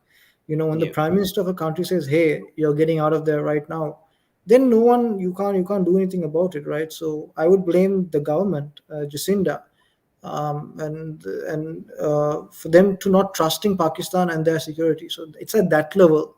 It's a government level thing. The issue is, it's just similar to India, Pakistan. Reason they don't play is not because the teams don't or the boards don't like each other. It's Yeah. because the governments don't like each other or there's issues with the government. So it was just very unfortunate. But I think this sort of worked in favor for Pakistan, and Mm. they used this as like, because this was a tour that they were looking at to prepare for the World Cup. They didn't get that. Yeah. They had that domestic tournament in Pakistan, which they picked a few players Yeah. from, on current from Malik, and all these players came in. What worked for them was they knew that they were going to face India and New Zealand, and they were the main, you can say the top teams in that group. The Yeah. rest were relatively easy. Um, and they got that charge because with India anyway, they're always motivated to do their best. And New Zealand gave them another reason to be fully motivated with them as well, because of what happened here. And we saw some brilliant performance. We saw a different image of Pakistan cricket in total at the World Cup. Okay, and yeah, I so it did kind of help Pakistan cricket if you look at it in another way. Yeah. Coach Aruna has said a latest update over here from Sri Lanka. Latest news: Danushka and Kusal Mendis opening for Sri Lanka again. Why would they go back to those two? I'm okay with Danushka opening, to be honest, because Yeah. I think we need him. We need that. We need that player at the top. Um, There's Kushal too many Mendis, I openers think, right now because Angelo Matthews, I think, opened a bit in the LPL. Then I don't know. There's Kusal yeah, Mendis we have for too many top order pro. That's a big issue because we have Avishka. Patum and Harit as Yeah. well. And So Charit my Asalanka was open for Candy Warriors a bit, and he was doing well there as well. yeah, everyone who opens, because I think opening is easier in T20 cricket nowadays. But if you ask me, man, for me, I think Avishka Fernando needs to open, and Gunatilaka. Actually, yeah, and then at number three, I have my Dickwell because I'm not going with Kushal Janit Pereira with whatever I've seen in this Yeah, LPL. I I want agree. Dickwell at number three, and then I want Chai Tasalanka, Banuka, and Dasun, and then your Hasarangas and Chamika. So that's my order. Unfortunately, Pathum misses out for me, which is a big issue. I think Uh, Kusal Mendis can keep as well, but I don't know. He did for Goa Gladiators, but I maybe if he's keeping, then maybe I can play him. But I feel like Dickwella is not a bad option to have. Kushal Mendis and having because someone like Deepwala didn't have a okay LPL, I would say his average is kind of the thing is, okay. Yeah. I'm looking at okay, left-hander, top three, and the thing is, we need a wicket keeper, a proper wicket keeper. I'm not saying either it's Minod Banuka then, okay, which who Yeah. again is like that only. So for someone like Dickwella who hasn't played cricket, I'm Hmm. okay with him not playing the LPL that well because I can understand that he didn't get that sort of things going in. But I know what his ability is, right? And I feel like Dickwella can do the job at number three. And but if Kushal Janit Pereira is not fit, then we need to. If Kushal Mendes is keeping, that's a different situation. Then yes, he can come in and bat at number three. But Hmm. somehow I feel like the openers have to be Avishka Fernando and Gunatilaka. Hmm. I sort of agree. Yeah. But And Even Patum can keep, and he batted at number three, yeah, no? So yeah, I'm that's okay correct. with Yeah. Patum. So the number three, I think, will alternate depending on form. But other Hmm. than that, I think you have your set middle order in Bhanuka Rajapaksha and Charit Asalanka. Yeah. Coach Aruna says a good question over here. With everything that's going around, who do you think the world powerhouses of cricket world 2022? It's a tough question. I mean, it's a good question, but Yeah. with the abundance of T20 cricket, it's like every day some new player, some new team is rising up. You know, Pakistan from nowhere, Hmm. stepped up in this World Cup. Um, for me, I think in the future, two or three teams to look out for will be Australia, Yeah. Pakistan, England, and India. These Hmm. three, four teams are looking strong. But again, on current form, depending on the pitches, depending on so many other factors, injuries, then you can see what kind of planning these teams have. But the thing with T20 cricket is, every country. Look at Afghanistan from nowhere; they have evolved. They've Hmm. evolved. Nepal is going to become the next big thing in T20 cricket. Even So USA cricket also might evolve USA, with the 2024 they're absolutely. hosting with USA West is Indies. stealing players from every country. New Zealand, let's not forget New Zealand. They're reaching finals almost every time, right? Yeah. So we can't take New Zealand out as well. They have some good bowlers. So it's very, very hard to pinpoint on one certain team because the beauty of T20 cricket is that everyone's equal. Hmm. On any given day, anyone can win in T20 cricket. So it's very hard to pinpoint and say, okay, he's this team is like clear favorites. We're not in that era now.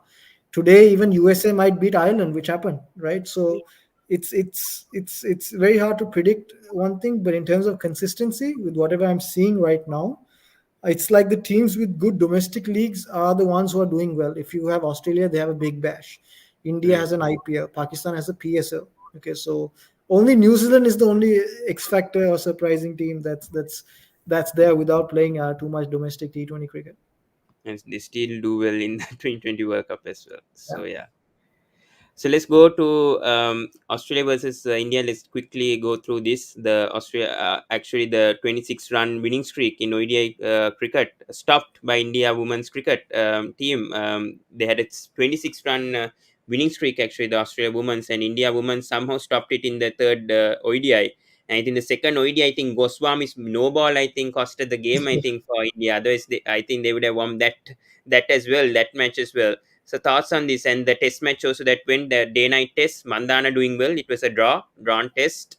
So your thoughts on this series as well? I think one thing that this series proved is that Australia and England are not the only top teams in the world right now. Okay. India is pretty much in that category. Okay. India is producing world class talent, even South Africa, even West Indies. Now we're looking at women's cricket evolving. We're looking at Mm, women's cricket becoming competitive.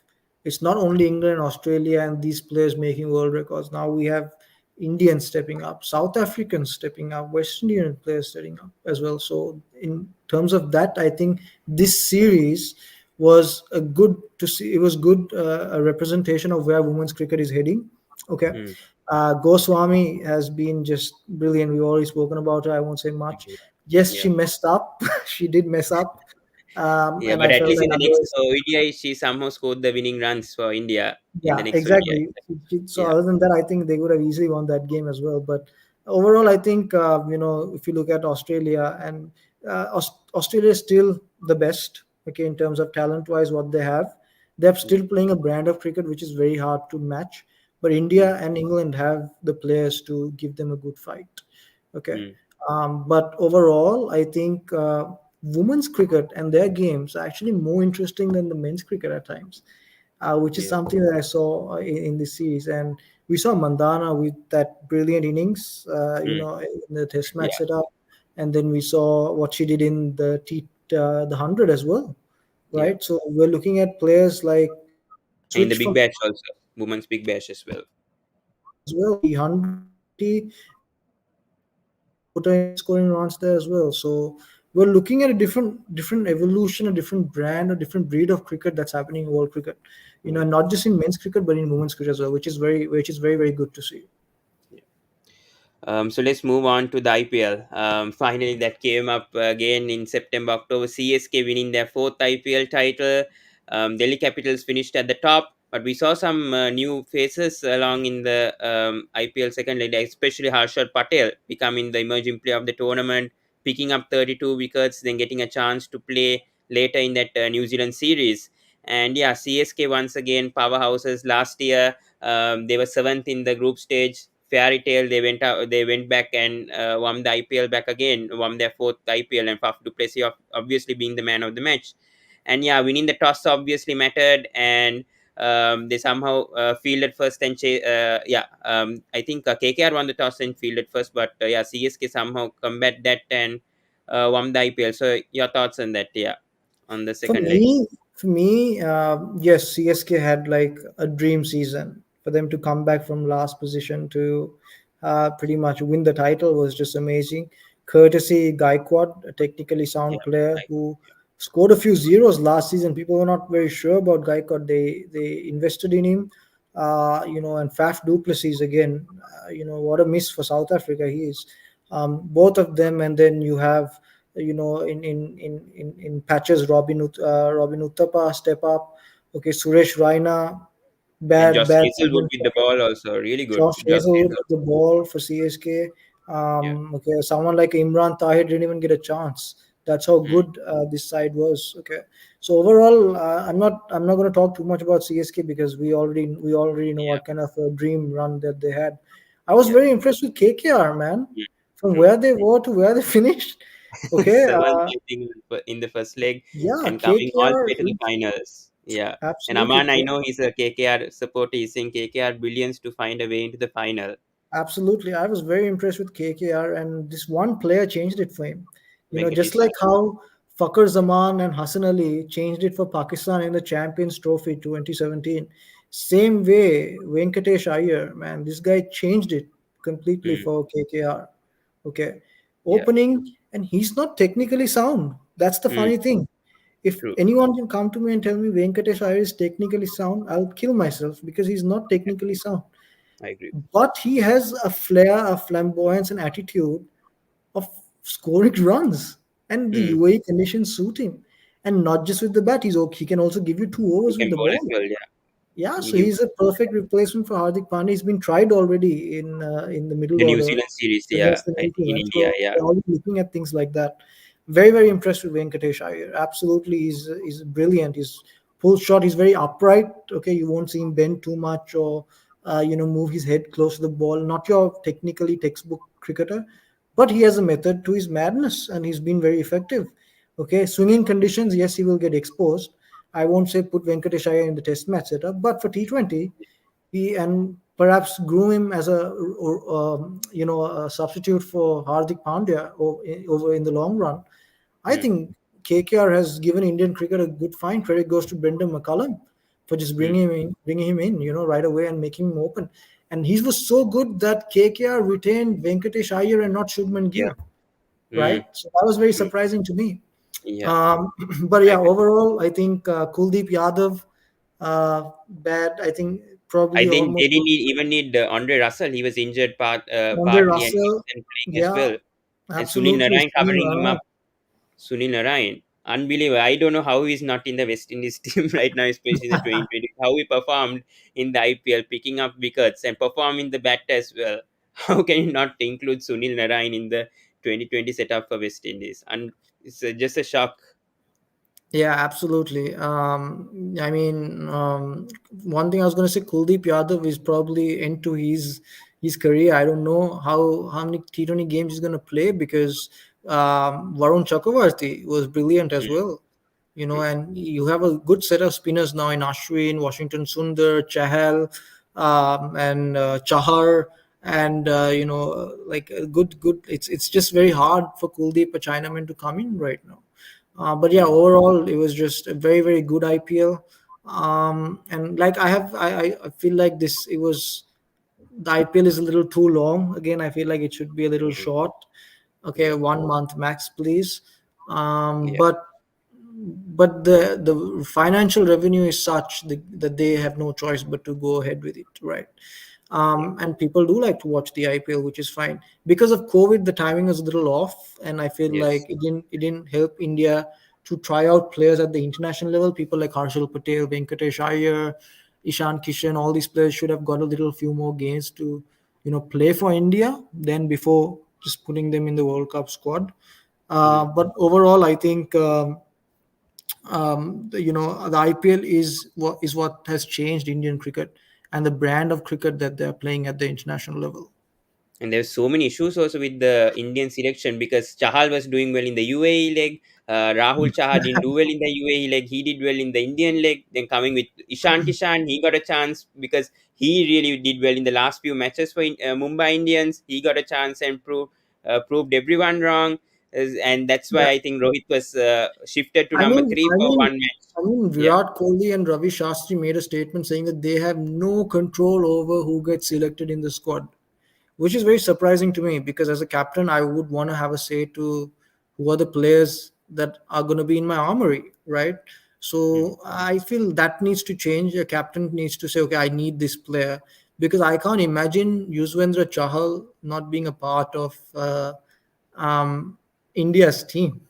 Okay, Yeah. irrespective of how I know India's batting is what really struggled, and they did miss Chahal, and Ashwin was good, and Varun Chakravarti did his job in a way.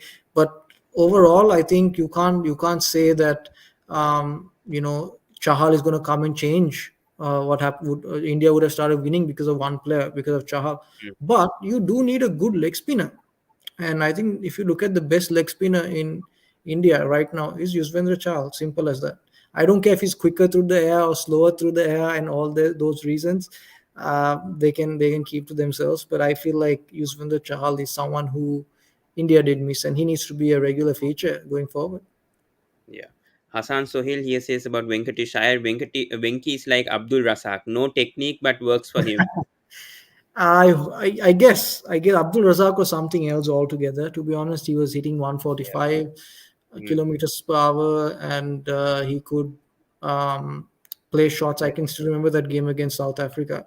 Single-handedly, just took the game. So Venki looks like him, a left-handed way of him, but still not there. But early signs suggest what Hassan is saying.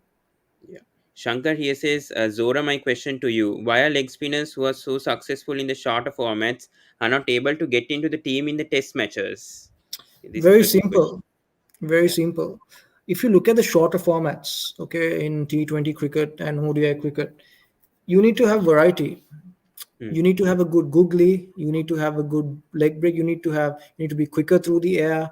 You need to keep the batsman guessing. That's how you're going to end up wickets, because the batsman is trying to take you for runs, and a spinner becomes dangerous when a batsman is trying to attack you.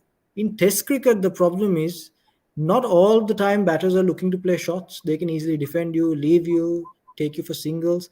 So the type of bowling you need in Test match cricket is you need to make sure your stock ball is your wicket taking ball. Do you understand what I'm saying? You have to stick to the stock ball.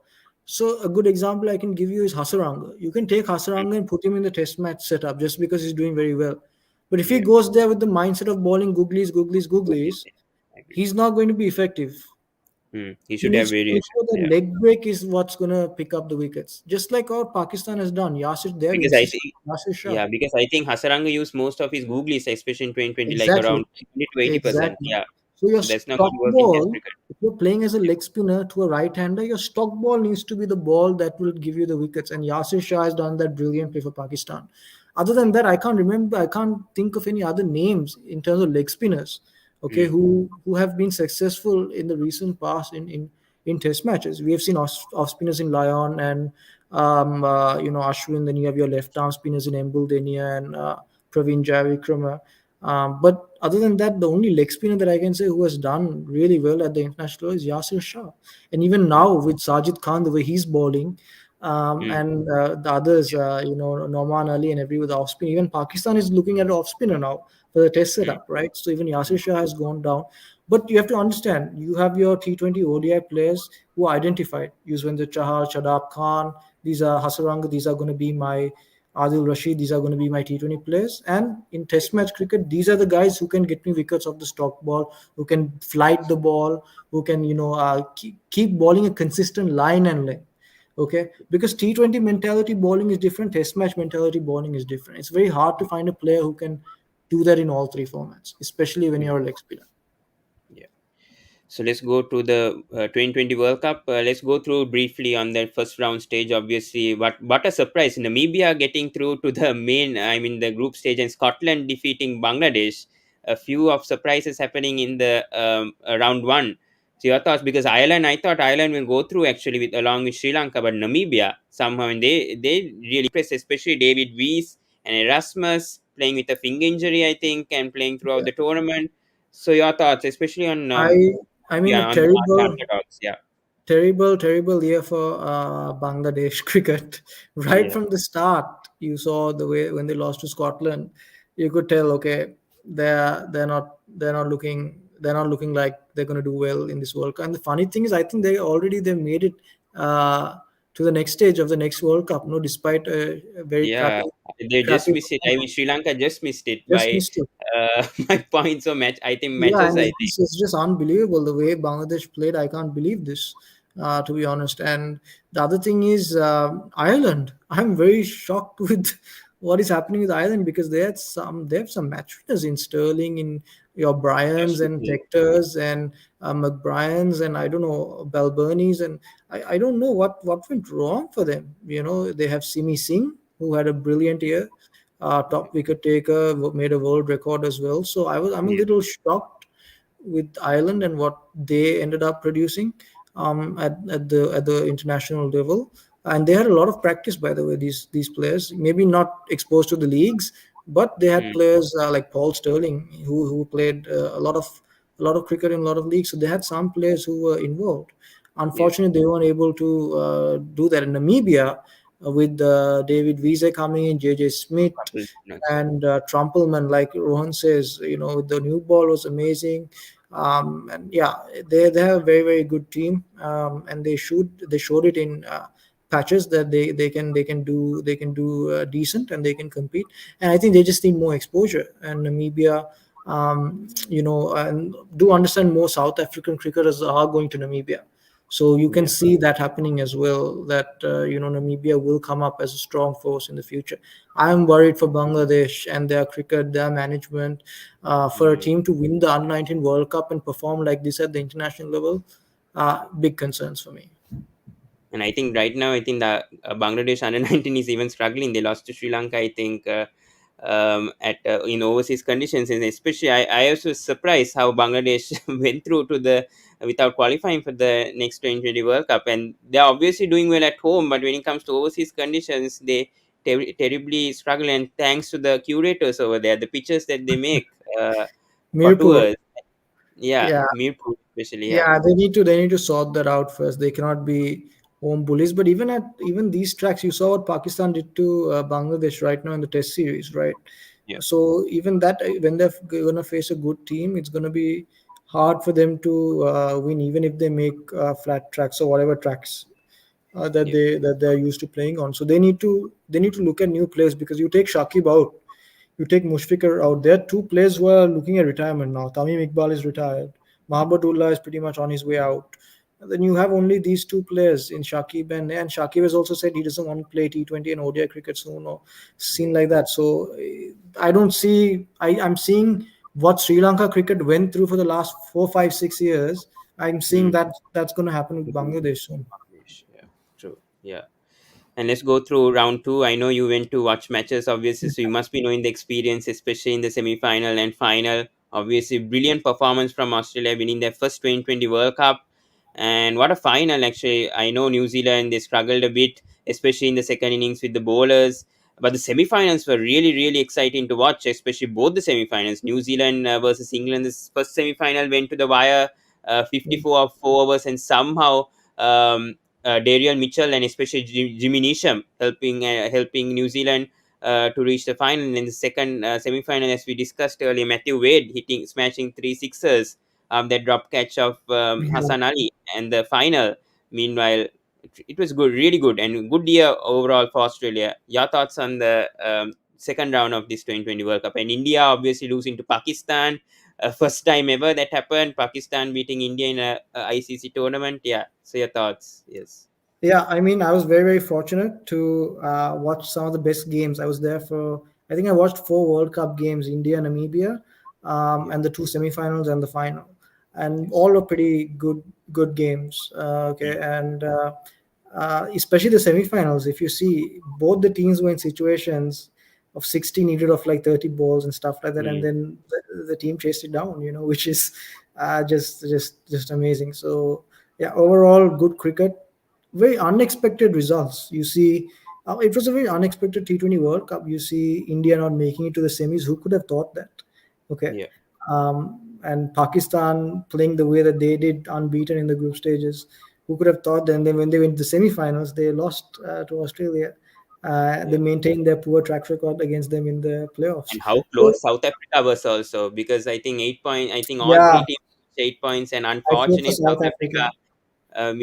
missed the chance to reach the Actually, semi-final. the thing is, I feel like what happened was that first game costed them really badly again for South I think Africa. that That they lost. Bangladesh match costed them, because I think they had to chase like 14 over in 20 overs. I think Australia and England managed to chase that earlier, like in a few overs before South Africa. I think South Africa chased that 80 or 90 target in 14 overs, and I think that Yeah, costed them with a run rate for them to not absolutely, reach run the rate, run rate finals. as well.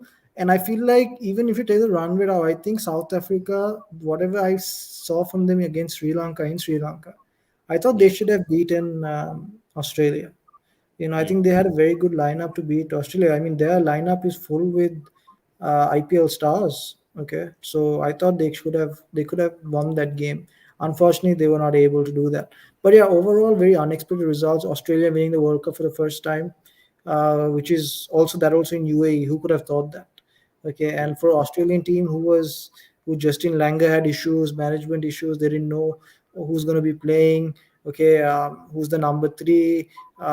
Some of their players were not playing in recent times against some of the series against Bangladesh, West Indies. So it was a little David Warner out of form before the IPL and Mm. all the drama that happened with But him. thanks to Sri Steve Lanka, Smith, he managed. yeah, Thanks to that's the Sri Lanka, he courtesy of brought Sri it. Lanka. Sri Lankans bring everyone back in form.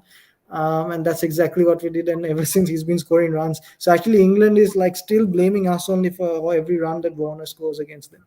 But yeah, Yeah. overall, it was a good year for T20 cricket, and we just showed how unpredictable it is, and anyone Mm. can win on any given day. And irrespective of what the surface is, what your team is, what kind of spinners you have. You saw Adam Zampa evolve, okay, out of nowhere, and then you have Ish Sodhi who bowled very well. So two spinners that not a lot of people talk about, okay, And in these what a tournament for Wanidhu Hasaranga as well, highest wicket Hasaranga. taker. Yeah. Yeah, Hasaranga. One thing I don't understand is like this round one results and round two should be separated. Mm. I agree. Now, I mean, Hasaranga has been scoring against very or taking wickets against very Weak average opposition. Yeah. teams, right? And then True. suddenly you put him over there, and then it's the runs he scored and all that, and it's just Yeah. hard. Shakib and Hasaranga will get that edge because they Mm. played more games. But other Yeah. than that, I think if you take that out, it was a very very good T20 World Cup, and I'm very very happy that I went over there and watched some of these games. Yeah, we saw new talent like Darian Mitchell, Marsh in the finals. As actually at Yeah. number three, very injury I prone think player. Mitch Marsh has been batting at number three for a very long time, actually, in the West Indies series against Bangladesh, and he was the only one from Australia to score 50s. He scored Mm. consecutive 50s, two, three 50s, and he cemented his spot at number three, Yeah, which was amazing. And but he had a he was brilliant my year. That's what. Yeah. in the fantasy league. He was my 3x player, Mitch Marsh, in the final, Okay. and he gave me a lot of runs, a lot of Mm. points in the Yeah. fantasy league as well. But yeah, I mean, overall, Daryl Mitchell opening with him was a big move for us. No one was expecting it, and it paid off, man, in the semi-final. And Jimmy Neesham, a lot of people, we cannot forget what Jimmy Neesham did as well. And I Mm. saw that live. The attitude Jimmy Neesham came out to bat with was just remarkable. So I'm just Yeah. extremely happy that got to watch all these games live and experience it in a different way, because some of those moments, like Matthew Wade, Mitchell, Neesham, Kane Williamson's Mm. knock in the finals The was final. Yeah. superb. 85. Mm. Yeah, it's just unbelievable class. Okay, yes, Yeah. he got lucky with some edges, but overall classy shots. Okay, and Mm. I saw everything. I saw class, I saw power hitting, I saw drop catches, I saw Mm. drama, I saw fights in the crowd. We met some very funny people like Yusuf Bhai in the stands, Yeah.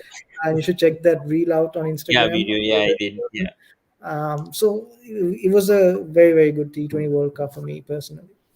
Mm. Yeah. So next, let's quickly go through this as well briefly on the Women's World Cup qualifier. Once again, due to COVID, was abandoned, and ridiculously, Bangladesh women's, Pakistan women's, and West Indies women's qualified for the World Cup next year. And for the first time, I think around 27 or 28 years, Sri Lanka women's doesn't qualify for the World Cup. Ridiculous, and we are not going to see Chamari Atapattu as well in the Yeah. Women's World Cup next year. Absolute ridiculous stuff. Actually they could have rescheduled this to next year without just checking on the ICC rankings, because I think when I looked at the rankings, Bangladesh has just played 5 20 matches. I mean the women's, and they somehow go to number 5 in the rankings, and they Yeah. just qualify. So it's just I ridiculous.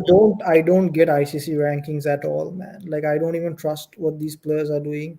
If Bangladesh can make it to the next stage, then what do you expect? For the performance that they delivered in this World Cup. I feel very very bad for Sri Lanka cricket, for Chamari Atapattu as well. She's an absolute legend. Okay, for us. I'm very a person that's not a lot of talk, not a lot of people talk about her in Sri Lanka and in international cricket, Yeah. right? But she's right up there with any other player in terms of talent. And it's just unfortunate. What a sad end to her career in my way. Mm. And COVID-19, man. I know I can understand from ICC's point of view as well that it's hard for them to schedule and carry out execute tournaments, because I work in the sports industry. I Mm. work at Squash Ontario, so I understand the thinking of the management side of things when you're looking at tournaments and how to get players and teams in. So I understand what kind of approach they looked at, Mm. keeping safety and everything in mind as well. But to start with, I don't like the rankings, and uh, postponing it as well could be good. But then you have to look at the calendar. If you postpone something, something gets affected, and yeah, whether that something is financially feasible or not. So you have to look at a lot of things. You have to do analysis, and this is a lot of sports management stuff that I'm giving you over here. But yeah, looking at all of that, I'm pretty sure ICC made this decision. Why? Because they had to get, this was the only window to get this event done. So looking mm, at that, I think it's sad, but I understand why they had to do it. And I think the under 19 World Cup qualifiers for men as well was cancelled, yeah. and Cancel. Canada went through solely because they have beaten US more times in the last 10 years. Mm, That was the logic behind it, right? yeah. So And I it's think just one team is not playing for the under 19 next year. I think it's New Zealand or something, right? For the under 19 World Cup next year, if I'm not mistaken. I'm Because not of sure. the I'm not COVID, sure. yeah. I'm not Yeah, sure because about. of the COVID, yeah, issues. So they're in the West Indies. Yeah. Yeah. So So, again, like COVID-19 is now you have this new variant, and I don't know if we're gonna have another variant, but it's yeah. not a good start to the year. Looking at the rising COVID cases all around the world, so I just Mm, hope for the best, and I hope, because a lot of players are still testing positive. Even in England, we just saw in the Ashes just now, players were yeah. positive. South Africa right now, I'll be very surprised if South Africa and India series comes to an end without any COVID issues. Because I can see Mm, that happening as well. So it's true. sad, it's unfortunate, but I'm pretty sure we have to live with this now. We have no Yeah. choice. Yeah. Let's quickly go through the India versus New Zealand Test series as well. And Ajas Patel being the third bowler ever to pick up 10 wickets in an innings after Anil Kumble in 1999. And Zoraiz Zakir on debut scores a century and becomes man of the match.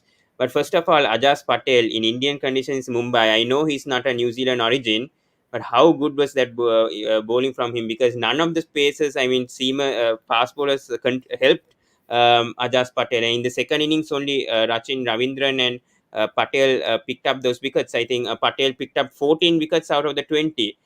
So how good that after 1999 we are seeing this actually happening in a Test series. A bowler picking up 10 wickets in an innings. That's ridiculous. Yeah, I think Jim Laker was the first, then Yeah, Kumble, and then Ajaz Ajas. Patel. Yeah, So, I mean, amazing performance. You don't pick up 10 wickets all the time, okay, in an innings. And I think even then, it was unfortunate that New Zealand weren't able to deliver as a team and get the mm, results that they wanted. But still, I feel like there were some positives that they were able to get from that. And Ajaz Patel was one. But funny thing is, he's not picked for the New for the Zealand next tour series. in the next series, Yeah. which is a little surprising, which is a little funny. Mm, But I think it was the right call because in New Zealand you don't really need a spinner. mm, But yeah, I think they found a gem in Ajaz Patel to take with him in like these type of conditions to Sri Lanka and Dubai and Pakistan. So one thing is like now all the teams have to be certain, okay, we can make spinning tracks, but these other players have good spinners as well. The other teams have mm, good spinners as well. So maybe have a balance and play to their strengths. But yeah, the conditions really helped Ajaz Patel. And I yeah. was very, very impressed with him. Yeah. He hits very consistent with his line and lengths. Okay, and Mm. that's and he gets enough turn and break and loop, and he has a good arm ball that skids in. So overall, he's very good. Um, Shreyas Zoraiz Iyer was Zakir. very impressive. Very Yeah. impressive, Shreyas Iyer on debut. I was very happy to see him get a chance. Okay, unfortunately, I think Rahane was injured, which is why he came in. Others you Mm, might have not even seen him play, but he took his yeah. opportunity, scored runs. I would like to see him get an opportunity in South Africa, in Mm, England, in New Zealand to actually see how he performs in those conditions. Then we'll get a better idea of Shreyas Iyer, because mm, Rahane has kind of proved himself in all conditions. His current form might not be good, yeah. but Shreyas Iyer still needs to, prove. But that's only possible if he gets the chance, right? So more consistent chances from Shreyas Iyer. I think Shreyas Iyer is one player that can lead India in the future as well. Very impressed with both of these players. Mm, yeah. Let's go to the LPL, which happened in December, and obviously this was the most productive league for us, I think, as in the sports breakdown. But Jaffna Kings once again being the consistent team, winning the LPL title once again. This is good actually. We saw new talent coming up. Janit Lienage from Dambulla Giants. Thaindu Ratnayaka, Colombage, Vimukti. We had so many talents. And Avishka Fernando switched back to the opening slot. He performed well. Kusal Mendes had a good LPL. Yeah. So your thoughts on the LPL season 2? A good season, considering all the issues that happened with the rescheduling, with the change of ownerships in teams, and Yeah. all the management issues that could go on. And we're going to have the Ambula Giants and their management team soon on the Cricket Analyst, and we'll do a complete review with them as well on how the season went. So do catch that. Yeah. Overall, it was a good season. Like you said, we found some good batters. My concern is we're still very top order heavy. I still Mm, haven't seen any. Chandimal, on the other hand, came in and took a new role on and delivered. yeah. Played as a finisher, which was very good to see. And he can keep as well. So maybe we can look at him, as a replacement for Kushal Janit Pereira in the future. And Matthews Um, had a good LPL as well, opening with that injury, having a hamstring injury. He somehow Yeah, performed Matthews. The well. problem is Yeah. very injury. Like Yeah. he can get injured anytime. And Yeah. that's my only concern with Matthews. Like even Dasun Shanaka and Matthews and Kushal Zanipur, I feel like they're just few games away from injuries. Mm, And if they're not managed well and the workload is not managed well at the age that they're in, I don't know how long they can play for. And the amount of cricket that's required, you need to be super fit. I don't see that from these players. But like you said, it was a good LPL season. We saw some good talent. Jaffna won it again. I feel sorry for Banuka and for Gaul yeah. for coming close but not being able to just go over that final push. Mm, Kola Kadamo was very, very good as well. Like Russell says, very impressed with him. Avishka Fernando never should have played in the middle order. I feel like should have mm, always opened, because he's someone who can score 100 for you. When you have someone who can score hundreds for you as an opener, you stick with him. Okay, so mm, overall, I feel like it was very, very good LPL. We got some good players. Sort of, I feel like Kushal Mendes, Gunathilaka, sort of, made up for their mistakes in a way, and through good performances. But overall, yeah. I think I was very, very happy with how this LPL went, and I'm expecting this LPL to grow, more teams to come in, but just Mm, hopefully they can stick to a 2 week, because what's happened is cricket. You have 100 IPL, PSL, Big Bash, all of these happening simultaneously. The T10 cricket. So you're mm, like, okay, as a cricket fan, what are we supposed to watch? You're confused. yeah. Okay, and then you have Ashes going on as well. It's too So much. it's Yeah. like you're confusing the viewer into what should be watched, right? Mm, So that's the only concern. If they can, I think ICC needs to step up here and come up with a good management and a good schedule to do certain things. mm, Otherwise, it's not going to work out, and people will get disengaged from content because of the amount of cricket happening in the future. So ICC needs to step in and sort of regularize all this what's happening, and they're approving all these T20 leagues as well. Maybe have an LPL every 2 years. Maybe mm, have maybe look at things like that where you can make it more attractive, because if the LPL happens while the Big Bash is happening, while the T10 is happening, while the Ashes is happening, or while the IPL is happening, or while the yeah. PSL is happening, Yeah. True. or while the 100 is happening, even you're not going to get that sort of viewership, and then it defeats the purpose of T20 cricket and league cricket. So that Yeah. is one thing that LPL and the management team really I needs think to. the LPL was scheduled to be July, August, but because of the COVID, it was pushed back to November, December. Yeah, But but I even think next year, I think they'll go back to July, hopefully. August. But But again, the the thing is, when they're in CPL July, and August, yeah, so you yeah, have your CPLs and you have your CPL and the 100. 100 will get affected. Yeah, that's the Yeah, thing. so That's a big problem. it's LPL. a lot of. I mean, PSL had to be is been done in February, right? I mean January now, right? Because of And now the oh, Bangladesh Premier League is going to come and Bangladesh clash. Premier League as well. So and Nepal's going to put in league. USA is starting at T20. So it's like you're like, okay, like I just want to watch Test match cricket. Where's my Test cricket? Where's ODI cricket is dying? It's Yeah. dead. True. No one Dead. played ODI No, cricket this year. this You year, know, no one has no played. one. Yeah. People watch Test match cricket because of the different form and different vibe you have with Test cricket. T20 True. cricket, T100, T10 has a different vibe. ODI cricket, who's going to watch it? No one. Mm.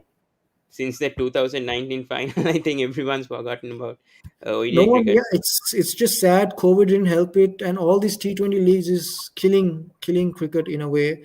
And there are good things that come with T20 leagues, but abundance of it will Mm, actually not grow cricket. It will not. It will take people away from cricket.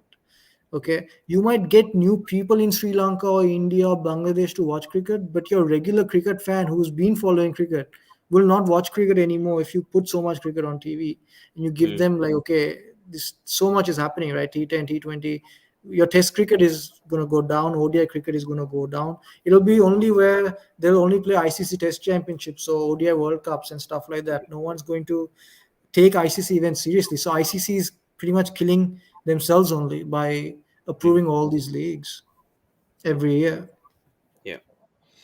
Finally on the Ashes, and yeah, let's go through the playing 11 after that of the year. But we'll quickly go through 1 or 2 minutes on the Ashes right now. 3-0. So nothing much to talk on this. England performance been woeful. We already discussed about this. It's just been woeful from England, especially their batting. It's only their bowling, especially James Anderson, 39 years. I just watched you guys doing the third Test match review yesterday. James Anderson, 39, still GOAT as the GOAT, performing well in overseas conditions. They don't have any other fast ball other than Anderson to perform in the Ashes. I mean, Ollie Robinson surprisingly bowled off spin because they don't have spinners right now. So England are in sort of a muddle right now in Test Yeah, cricket. All thanks to 100 and all of these players playing in franchise cricket right now. absolutely, absolutely. And I feel very very sorry for England and England cricket fans with the way things are going right now. Just pathetic batting, pathetic bowling as well. In fielding as well, Joss Butler dropping catches the way he is. It's just nothing's working for them. Nothing's working for England. They need a revamp. And if England, who started Test cricket, if they're going to play this way in Test cricket, in Hmm. the Ashes, that also, Yeah. it's it's worrying. It's worrying. It's a sign that cricket is dying for me. It's a sign that cricket is dying because importance is clearly given to the shorter formats, and your Yeah. longer format is being clearly being affected by it. Okay, you're Hmm. very lucky that Virat Kohli loves Test match cricket. I'm being very serious, Yeah. and he gives a lot of importance to Test match cricket. Hmm. Right. Otherwise, once these superstars retire in the next 10 years, I don't know if the generation today is growing up wanting to play for the country or for Yeah. playing for these leagues. Hmm. So this is why this is it's big. There's a very deep issue for this sort of a performance by England. It's not just what they put on the field. There's a lot of build up right from the summer, the amount of matches these players are playing. Joe Yeah. Root has been awesome though, man. What a player he is. If you can produce Joe Root, why can't you produce more players? I'm pretty sure they have it. They just need to bring them out. Hmm. Malan has showed at times that he can do, but I'm not fully 100 on his technique as well. Just consistency, consistency, too much pressure on Joe Root, captaincy, coach. England needs a new coach for sure, but Australia, man, I think What to what say I'm is seeing from Guy Australia, Richardson, Scott Boland, Newt. I mean, the absolutely. replacement. I mean, Hazelwood being injured, they have other fast bowlers to pick up the wickets and do match performing innings. Yeah, so they've been Absolutely. What outstanding what fast what I've bowlers. seen what I've seen from Australia is right from the World Cup. There's this camaraderie in the side. Okay, there's this team spirit that everyone's backing each other. Nessa will come and take a wicket, and it's like the entire team has taken a wicket. Jai Richardson will take a 5 wicket haul. The entire team is celebrating. It's like they have taken a 5 wicket haul. Hmm. Okay, Yeah. and if it's that camaraderie that's very hard to beat right now. And when you have a team of that spirit, mentally so happy and backing each other, and they had a very tough start to the year, by the way, with what Rishabh Pant and company did to them Yeah. in this test Yeah. match. For them to come back like this, win the World Cup, a lot of issues on Justin Langer coaching and this and that, and a lot of criticism on him dropping Latest Usman setup Khawaja. also. Yeah, Yeah, Kim all of Payne that. resigning and In pain, welcoming. this drama, exactly, a lot of issues. Keeping all that aside, the boys are together. The boys are, they've gelled in as a unit, and that is what Hmm. I feel like is transferring as performance. And I feel that's missing in England. You can see Joe Root saying the ballers are not doing a good job. Then James Anderson comes out and says, "I feel like the batters didn't play enough, or they And then play Joe enough, Root play enough runs defending on the wicket." players right now, saying they're the best 18 players right now in the county Yeah, championship. that, and then Chris Silverwood says, "I'll back the same team. They're playing a spinner on a green wicket, and on a flat wicket they're playing fast ball." It's like I don't understand what's going on. They need to really fix it up, man, because it's not Yeah. good for cricket if England is not going to play properly. Yeah. Rohan here says, 5 years down the line, how many teams will be playing Test cricket? India, Australia, New Zealand, Pakistan, and England maybe. Yeah, absolutely. I This is there. Sadly, this is the direction where cricket is heading in. And maybe ICC might be forced to give test status to pretty much everyone. You might even say USA get test status, Canada also, because no one wants to play it, so they'll be just giving it out for free. I don't know, man. It's just it's sad to see that this is what's happening. Even with the test setup, I feel like, okay, maybe have it like this period will have only test matches. Okay, Hmm. even when you're having test matches going on, okay, and then you have a T20 World Cup or T20 leagues on the side, more likely people will switch on to the T20 leagues, right? Yeah. The truth is, test match is alive only because of the T20 cricket and the money in T20 cricket. That's the only Yeah. reason test match cricket is alive. So they need to Hmm. come up, find a way to make test cricket interesting and have a short window. This test championship is a very good tool, but they need to make it more Yeah. fair. They need to Hmm. figure out how home advantage can be taken out. They need to figure out a way how they can not have it over 2 years, maybe 1 year, and figure Yeah. figure and make it better. Have more revisions and make it more better. And I feel like Test cricket will improve from there for sure. Yeah. So it took like nearly 2 hours to sum up 2021. It took such a long time. So sorry about that. But let's quickly go through the test ODI and 2020 playing 11 for 2021, which is our next segment. Obviously, this is going to be a bit difficult and could take us some sort of time. But as the openers, I think right now, I think Rohit Sharma, Dimut Karunaratne, and Abid Dali, I think, Pakistan, all those three were fantastic this year. But I think right now Dimut is considered as a nominee for ICC Test Cricket of the Year.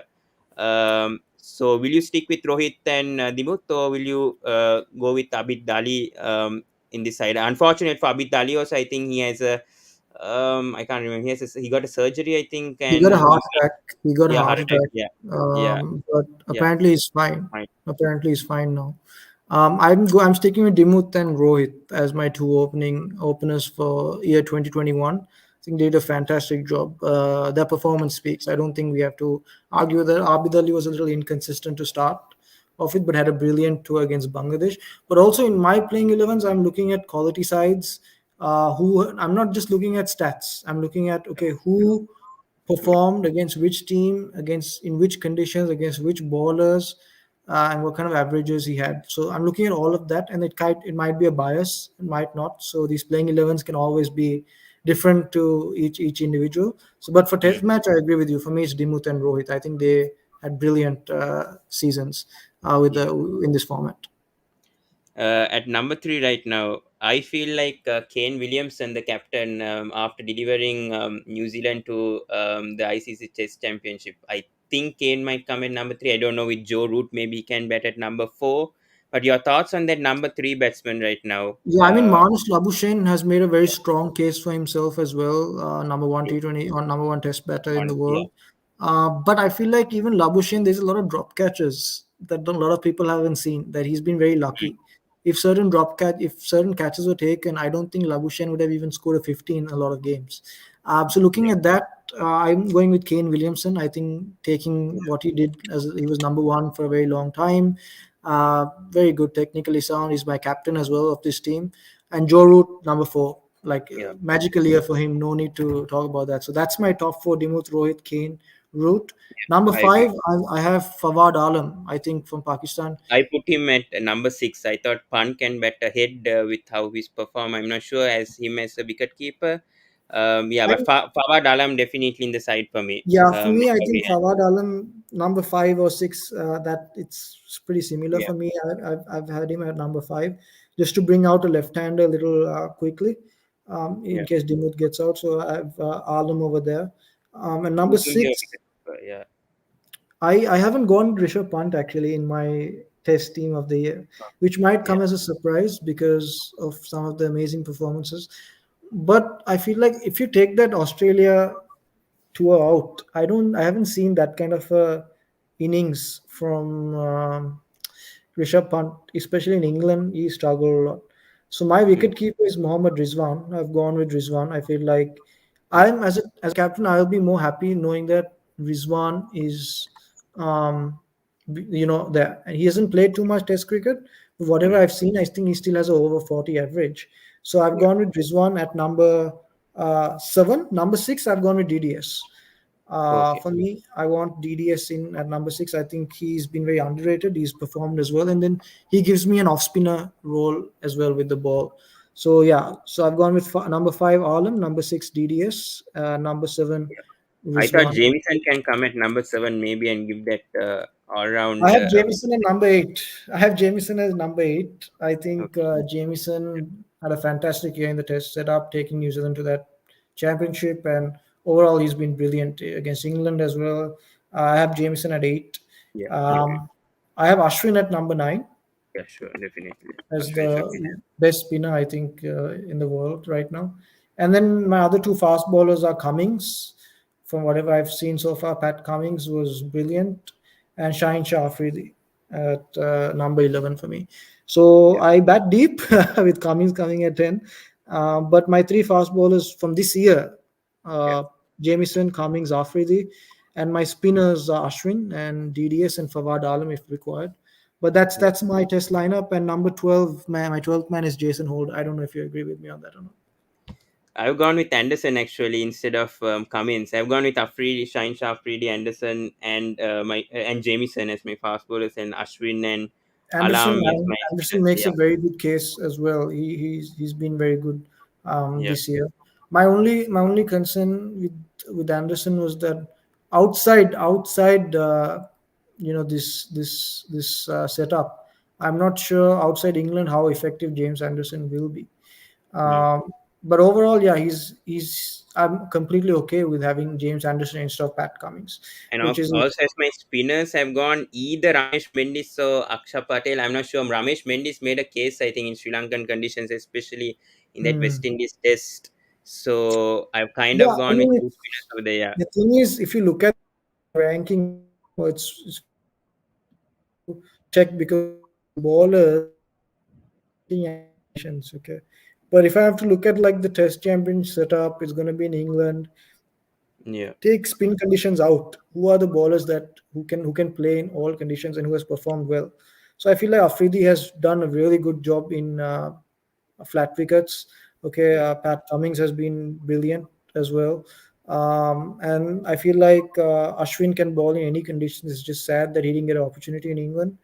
And Kyle Jamieson as well. I think he looked very good. So that's my 11. yeah, And I think DDS is very underrated. So mm, this is what I've gone through. But yeah, again, yeah, few players will always be here and there for yeah, for every individual. yeah. Also, we need to talk about the test nominees of the ICC men's cricketer. So they've already chosen Joe Root, Ashwin, Dimuth Karunaratne, and Jamieson over there. Four players right Yeah. there.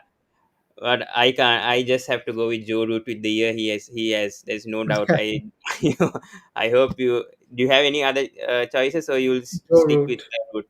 Yeah. Joe Root. Simple. No questions. Joe Root. Yeah, there's no nothing much to argue. He's had a tremendous year, thousand eight Absolutely. hundred eight runs. I think third highest ever in a calendar Yeah. year. There's nothing much to talk about that. Yeah, Joe let's go Root. to the ODI team of the year. And I know ODI hasn't been played much, so it's very difficult to actually go because it's mainly I think Bangladesh playing Bangladesh or Ireland or even Pakistan playing. A lot of ODI matches, and rest of the Yeah. teams like still haven't played much, so it's going to be very difficult over here. The playing 11 for ODIs. I've gone with Absolutely. Sterling and Baba Azam as my openers. Have you gone with So any? I have tried in my playing 11s to look at players who have performed in that number. So Yeah, if Babar has scored runs at number three, I have kept him at number three. I've looked at for openers who have scored in those positions. Okay, Mm. so that's how I have looked at it. But obviously, you can do a few here and there. But as Yeah. openers, I think Janiman Malan impressed Mm. me the most this year for South Yeah. Africa. He's very underrated. True. I've gone with Janiman Malan at the start off with, and I've gone with Fakhar Zaman. And I know I've this might be actually a little included Fakhar Zaman at number 3. That's what I've done and okay. brought. I've gone with Fakhar Zaman as an opener in my ODI setup because I feel like that 190 odd that he had against South Africa against that bowling lineup was just fabulous. Almost took Pakistan through as well. And when it comes to ODI cricket, man, he already has a 200 now, another 197 or something like that. Yeah. True. Just short of another 200, man. So I feel not having Fakhar Zaman would be challenging. Paul Sterling misses out in my 11 because I feel like the runs that he scored, the most runs he has scored this year, but it's been against Yeah. Zimbabwe's and weaker teams. So I can't rate him at that level yet, but he's Yeah. had a good year. So, but I've gone with Malan and Zaman as my openers. Yeah. Number three is Babar Azam for me. Yeah. So it's a switch between both of us. Yeah. Yeah. On that. Yeah. But number 4, I've actually gone with Rassie van der Dusen for me from South Africa. I think he's had Yeah, a solid year, he's especially. been Yeah. brilliant. Unfortunately, he's my 12th man, Van der Dusen. Okay. I was trying to bring him in as well. Mm. Unfortunately, I wasn't able to because of a certain balance that I'm looking in my playing 11. Yeah. Um, I have gone for number 4. I've gone with Shakib Al Hassan. Okay. I have He's Shakib been in the lower order. That's what I've yeah, done. Yeah. I've kept Shakib at the top, to have a left-hander in there, and then he brings the left-arm spin ability as well. At a number 5, I've gone with his buddy Mushfiqur Rahim, and he's Yeah. going to be the wicket keeper as well for me. Yeah. He's had At a number great pick. Yeah. 6, yeah, I'm pretty sure you have Mushi as well in your Yeah. side, right? At Yeah. number I have. 6, this is where I was either Sky or Van der Dusen. If you look at the amount of ODIs played, Dusen has played more. He has performed more. But Van der Dusen, for me, is the best when he's batting at one down or two down. Okay. And Yeah. one down, I have Babar Azam who has done brilliant. Right. So I don't want to change that. Yeah. And I need Shakib and Mushfiqur Rahim in the lineup as well. So I want to keep them up and I don't want to move that. So at number 6, I feel like I need a player who can play shots, who can Yeah. attack the ball, and who can finish if required. And I think in the ODI setup, Sky was the debut, like he had debut ODI series, he won man of the series, right? So he had a Yeah. very good ODI series against Sri Lanka. Looking at that, I've picked Sky as my number 6. I put him Um, as number 5, so I switched a bit. Rahim at yeah, 6 and I brought him in number 6, just to give that finisher role. mm, And number 7, I have Hasaranga. I brought him at number 8. Yeah. Yeah. We have just obviously we have that one thing here and there, which is Yeah. okay. And I have Hasaranga at number 7 and number 8. I know a lot Mm. of people might not agree with me. I've got with Simi Singh from Ireland. Oh, I think yes, he has played against lesser teams, but that 100 was against South Africa against a okay. good lineup, Mm. and that's a world record. Right? And True. he's picked up the True. second most wickets in the ODI year in the calendar year. So I've gone with I Simi Singh at number 8. And mm, then at number 9, 10, and 11, I have Chamira, mm. Michelle Stark, and Mustafizur Rahman. Okay. Yeah, I was going to put Stark, Yeah, but it was a yeah, tough one. I had to think yeah, about Stark as well. But I went with Stark because of what he did in flat wickets in Bangladesh and in West Indies. I thought he was good, and he's that left armer that can support Mustafizur as well with in the death overs. And Chamira has been brilliant. So that's my 11 with Dusan 12. So what happens with this is I have Shakib Al Hassan as a spinner, Hasaranga as spinner, Simi Singh. So I have 3 different spinners. I have off spinner, I have a left arm spinner, and a leg spinner. And then I have 3 fast bowlers in Chamira, Stark, and Mustafizur who can bowl with the new ball and in the depth. So that's how I have planned it out in my 11. And unfortunately, because of Dusan and some players will probably mm, miss out. yeah, true.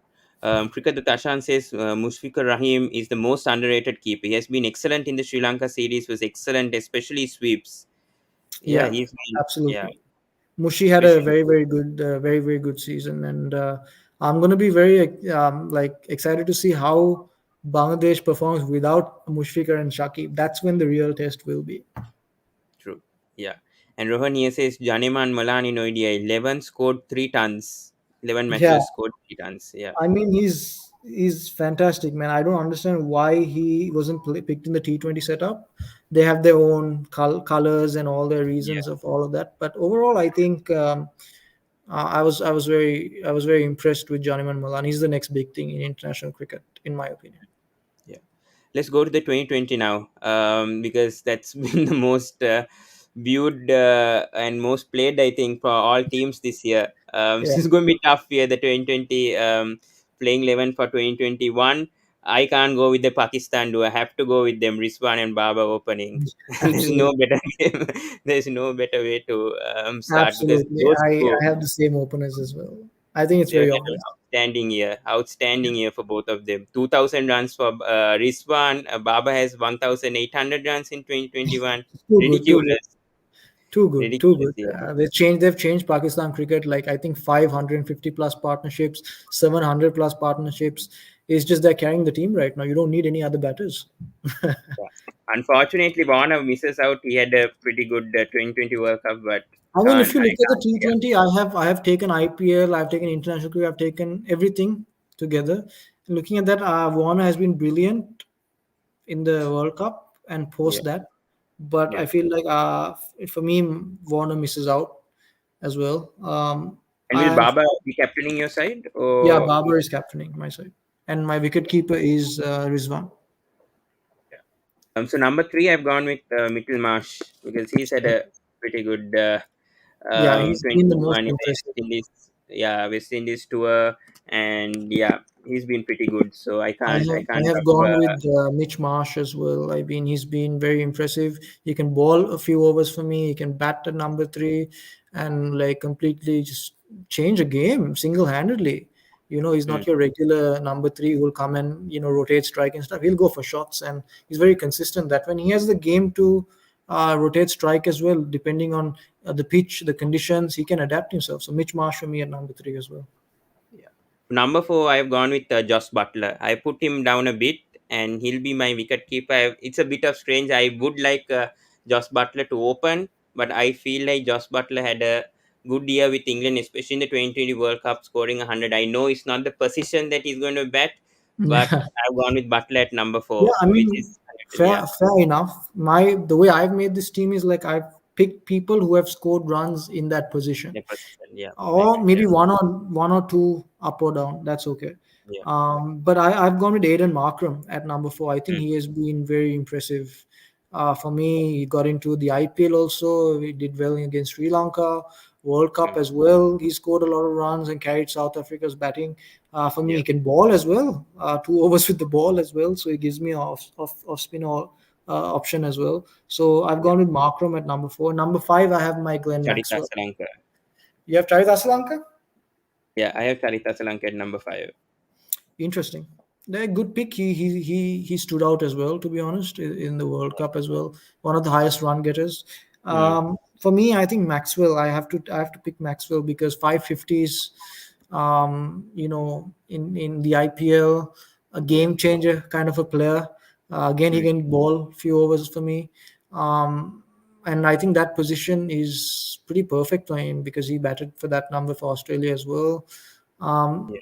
yes, more to do with the IPL, but I Mm. feel like Maxwell is gonna go. It's gonna be very hard to go past Maxwell and what he has done this year in the T20 setup.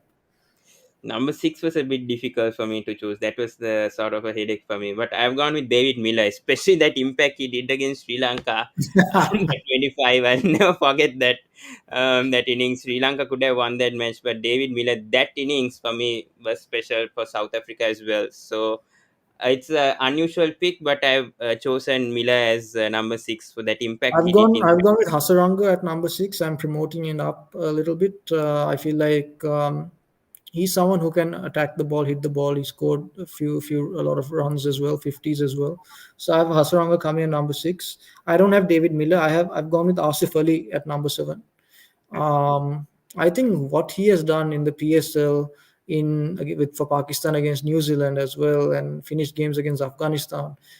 I'm looking at him as like I think if there's anyone who has finished the games under pressure, it's been Asif Ali this year. So at number seven, I have Asif Ali, and I've given the finishing jobs to Hasaranga and Asif Ali in my lineup. But the thing is, Babar and Rizwan are so consistent. I don't think they'll even get to bat.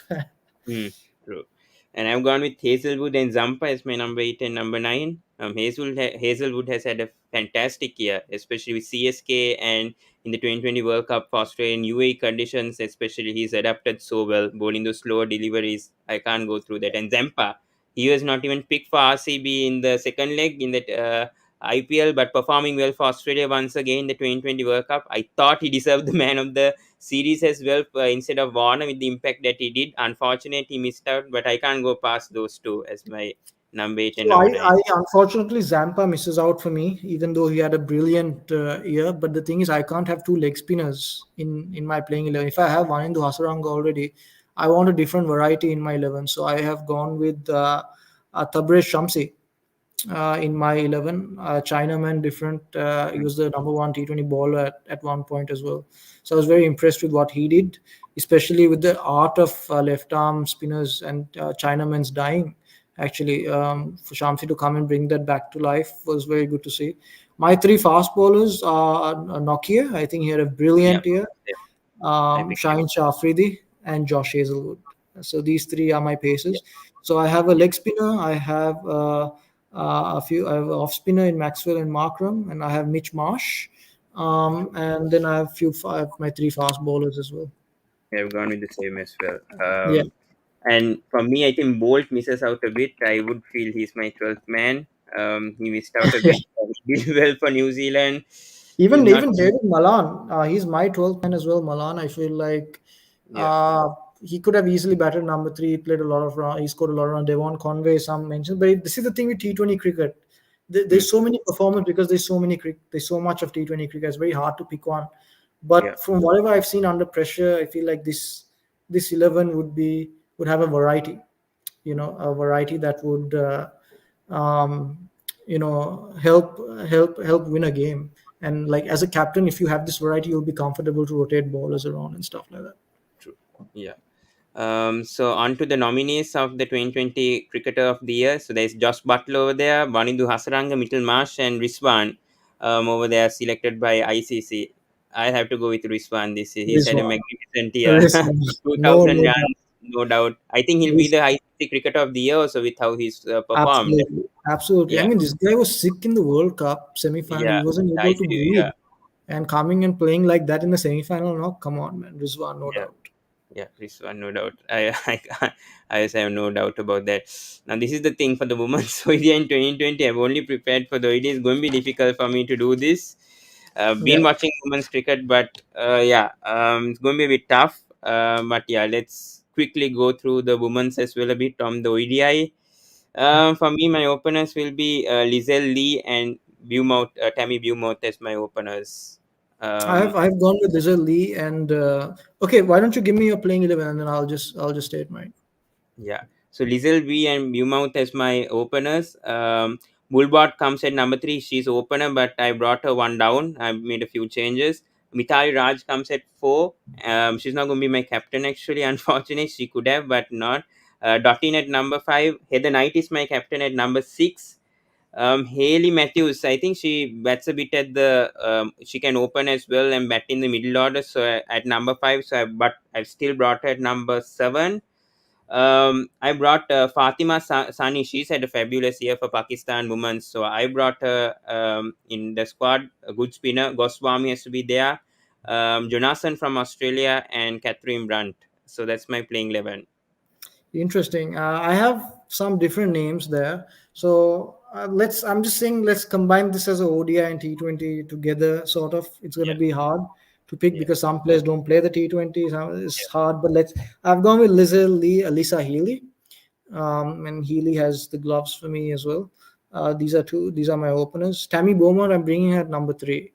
I think she is someone who can, be effective there. Mithali Raj at number 4. I've given her position to score all the runs she has. Heather Knight comes in at number 5 for me. Deandra Your Dottin. captain or is she a captain or she's Mithali Raj your captain? Heather Knight is my captain. I've gone with Yes, Knight yes, as my captain. Yeah. And she's at number 5 for me. Deandra Dottin, a lot of boundaries she hit, the most boundaries by any woman. So at number 6, I want a player like that, and who can also ball some fast balls for me. So I've got Dottin there. I've gone with Stephanie Taylor at number 7. Maybe not a batting position, but I've gone her because I want an off spinner in my 11. And I think if I look at the off spinner, Stephanie Taylor has been the best off spinner I've seen in the women's setup this entire year. So Taylor, I've gone with Cap, another all rounder. She's batting a little low, but I'm Mm. picking her more because of her bowling It's actually abilities. my 12th. I was going to pick Cap, but I thought that Yeah, Cap. I Fatima think the Sani, thing with what she did for Pakistan women, especially as a yeah, young off spinner, I've gone with her. That's unfortunately, I what. don't have I don't have any Pakistani women players in, but Cap Yeah. has been sensational this entire year. Even in the 100, the final, she won the man of the player of the match as well. Mm. So I've been very impressed with Cap this entire year. Then Sophie Eccleston comes in at number 9 for me.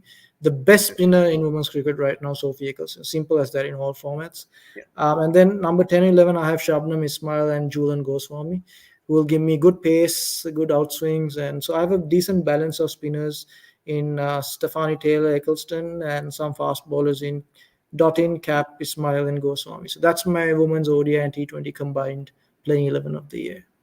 That's a terrific playing 11 for women. Yeah, that's a good lineup. Yeah, and sort of similar also. Yeah. Yeah, and a lot of questions coming here from Cricket the Tashan, Catherine Brandt versus Shafali Verma, the battle in women's cricket. Do you all agree? Absolutely, man. I mean, this is not just Catherine Brown, but there's so many other names right now. But Shafali Verma is a different breed altogether. For her age, the way she's playing is just amazing. Yeah. I think this is my opinion. I think Mm, even Sachin Tendulkar wasn't as good as Shafali Verma when he first came to the international level. true. That's how talented Shafali is, and I'm just very the way she played that test 250s back to back. I'm just like excited to see what she's going to do in the international cricket. I hope there's a women's IPL that happens. I hope she gets more opportunities. I hope we see more from Shafali Verma in the future as well, man. But yeah, there's a lot of battles here and there. Brandt and Nat Skiver. Nat Mm, Skiver did a wonderful job as well. Kate Cross, true. lot of the players in the women's arena who could have made it. Sophie Devine, again another name. Dan Van, Women, absolutely. yeah, She was excellent in the women's Big women's Bash 100 league as and the well. women's, yeah. Yeah, so it's very hard to pick, because you have to look at the ODI setup, everything. So, but this is the 11 that I thought was a good, decent lineup. Yeah. And I think they've already nominated the ODI Women's Cricket of the Year. They have already picked up for Lizelle Lee, Beaumont, Haley Matthews, and Fatima Sana. I will go with Lizelle Lee with the year she's had. She's had a Yeah, fabulous year as an opener. So, yeah. no doubt for me, I think Lizelle Lizelle. Lee, Lizelle Lee reminds me of a Jesse Ryder from New Zealand. She True. bats just like him, and she's just been amazing, very attacking in nature. So just a very, very good, good prospect for South African cricket. Yeah. Yeah. So yeah, I think that's it from we nearly gone to 2.5 hours. We just take this final question from Cricket the Tashan. The problem Shafali is facing in the Sydney Sixers women's has been batting her at number 4, which is not her original position and also can destroy her career. Don't you agree with this? Absolutely. She's an opener, and Yeah. when an opener is put in the middle order where she has to play a different game altogether now, it's just like Avishka Fernando situation. He Mm, was an opener, and you brought him in a middle order. yeah. So you give him the role or give her the role which she's comfortable in, and then I'm pretty sure she'll perform. But you have to also understand sometimes you already have seasoned openers in that team, and you require a certain player to play a certain role in the middle order. So things change like that. But yeah, Shafali is the best when she's opening. Yeah. And Rohan here says, huge claim on Shafali. Sachin played Imran, Wasim, Waka, Kadir in Pakistan at 16. Big future hedge for her. Definitely. I think she's definitely the best young rising star over here in Yeah, women's I cricket. mean She'll break all the records for sure. I mean, In India.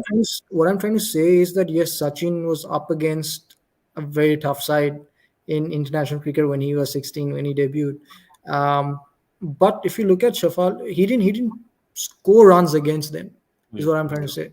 True. It's not Shafali Verma's fault that she doesn't have that sort of competition. Okay, But from what she has done so far as a woman, that also in India at that age, to play that sort of cricket against the likes of England and Australia at the international level, I don't think even Sachin was expecting, or even Sachin could have done something like that at 16, 17. So Yeah, looking at that, Shafali does really, really excite me. And the other thing is, when Sachin was 16, I wasn't there to watch that. We didn't watch him live, so it's very hard to relate to that. yeah, But we have seen Shafali, so you can see that, you can say there's a personal bias that comes on into that as well. yeah.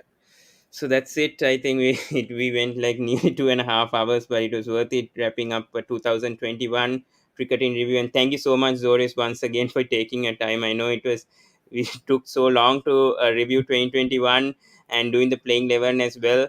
But thank you so much for your time, No and I worries, know that you Pawan. are very And busy I right now. have to, Pawan, I have to say this. And it's always good talking to cricket, like talking about cricket with you. And like over the last few months, we've been talking about cricket and so many other topics on the Cricket Analyst. And I think you've put up a very good presentation, a very good review, and the Sports Breakdown has done a wonderful job. You're doing a very good job on this channel. And I do see some content from time to time whenever I get some time. I have a very busy Yeah, no schedule. problem. Yeah, But absolutely superb job, man. Keep working hard. And if you keep working hard, no one's going to stop you. You're going to reach limits. You're going to reach, stuff where no, you wouldn't have even imagined. But yeah, awesome presentation. Keep working hard, man. And absolutely loved being over here. yeah. And thank you so much as well, Zores, because I know cricket brought of us together, and I met so many friends also through the cricket analyst. So it was great, especially the quiz. And yeah, it was a great 2021 also for the cricket analyst, and I wish you the same as well on your channel as well. I think Zores got a bit stuck over there, and we got comments over here also coming up.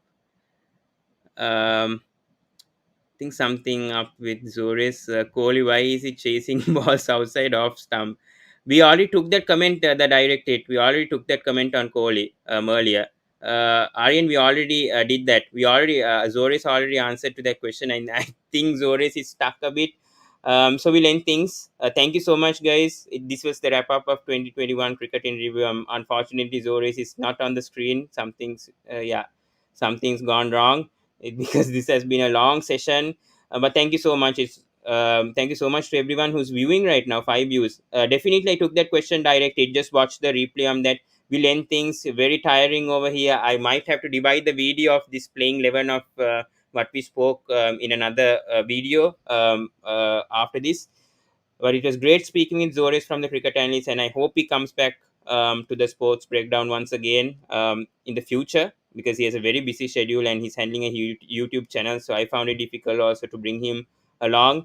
But that's it, guys. Please do subscribe to the Sports Breakdown. And this was an absolutely fabulous show. There's still people viewing. So please do stay tuned to the 2020 Sports Breakdown. I think this is not going to be our last video of 2021, because we have to do a India versus South Africa first test review tomorrow.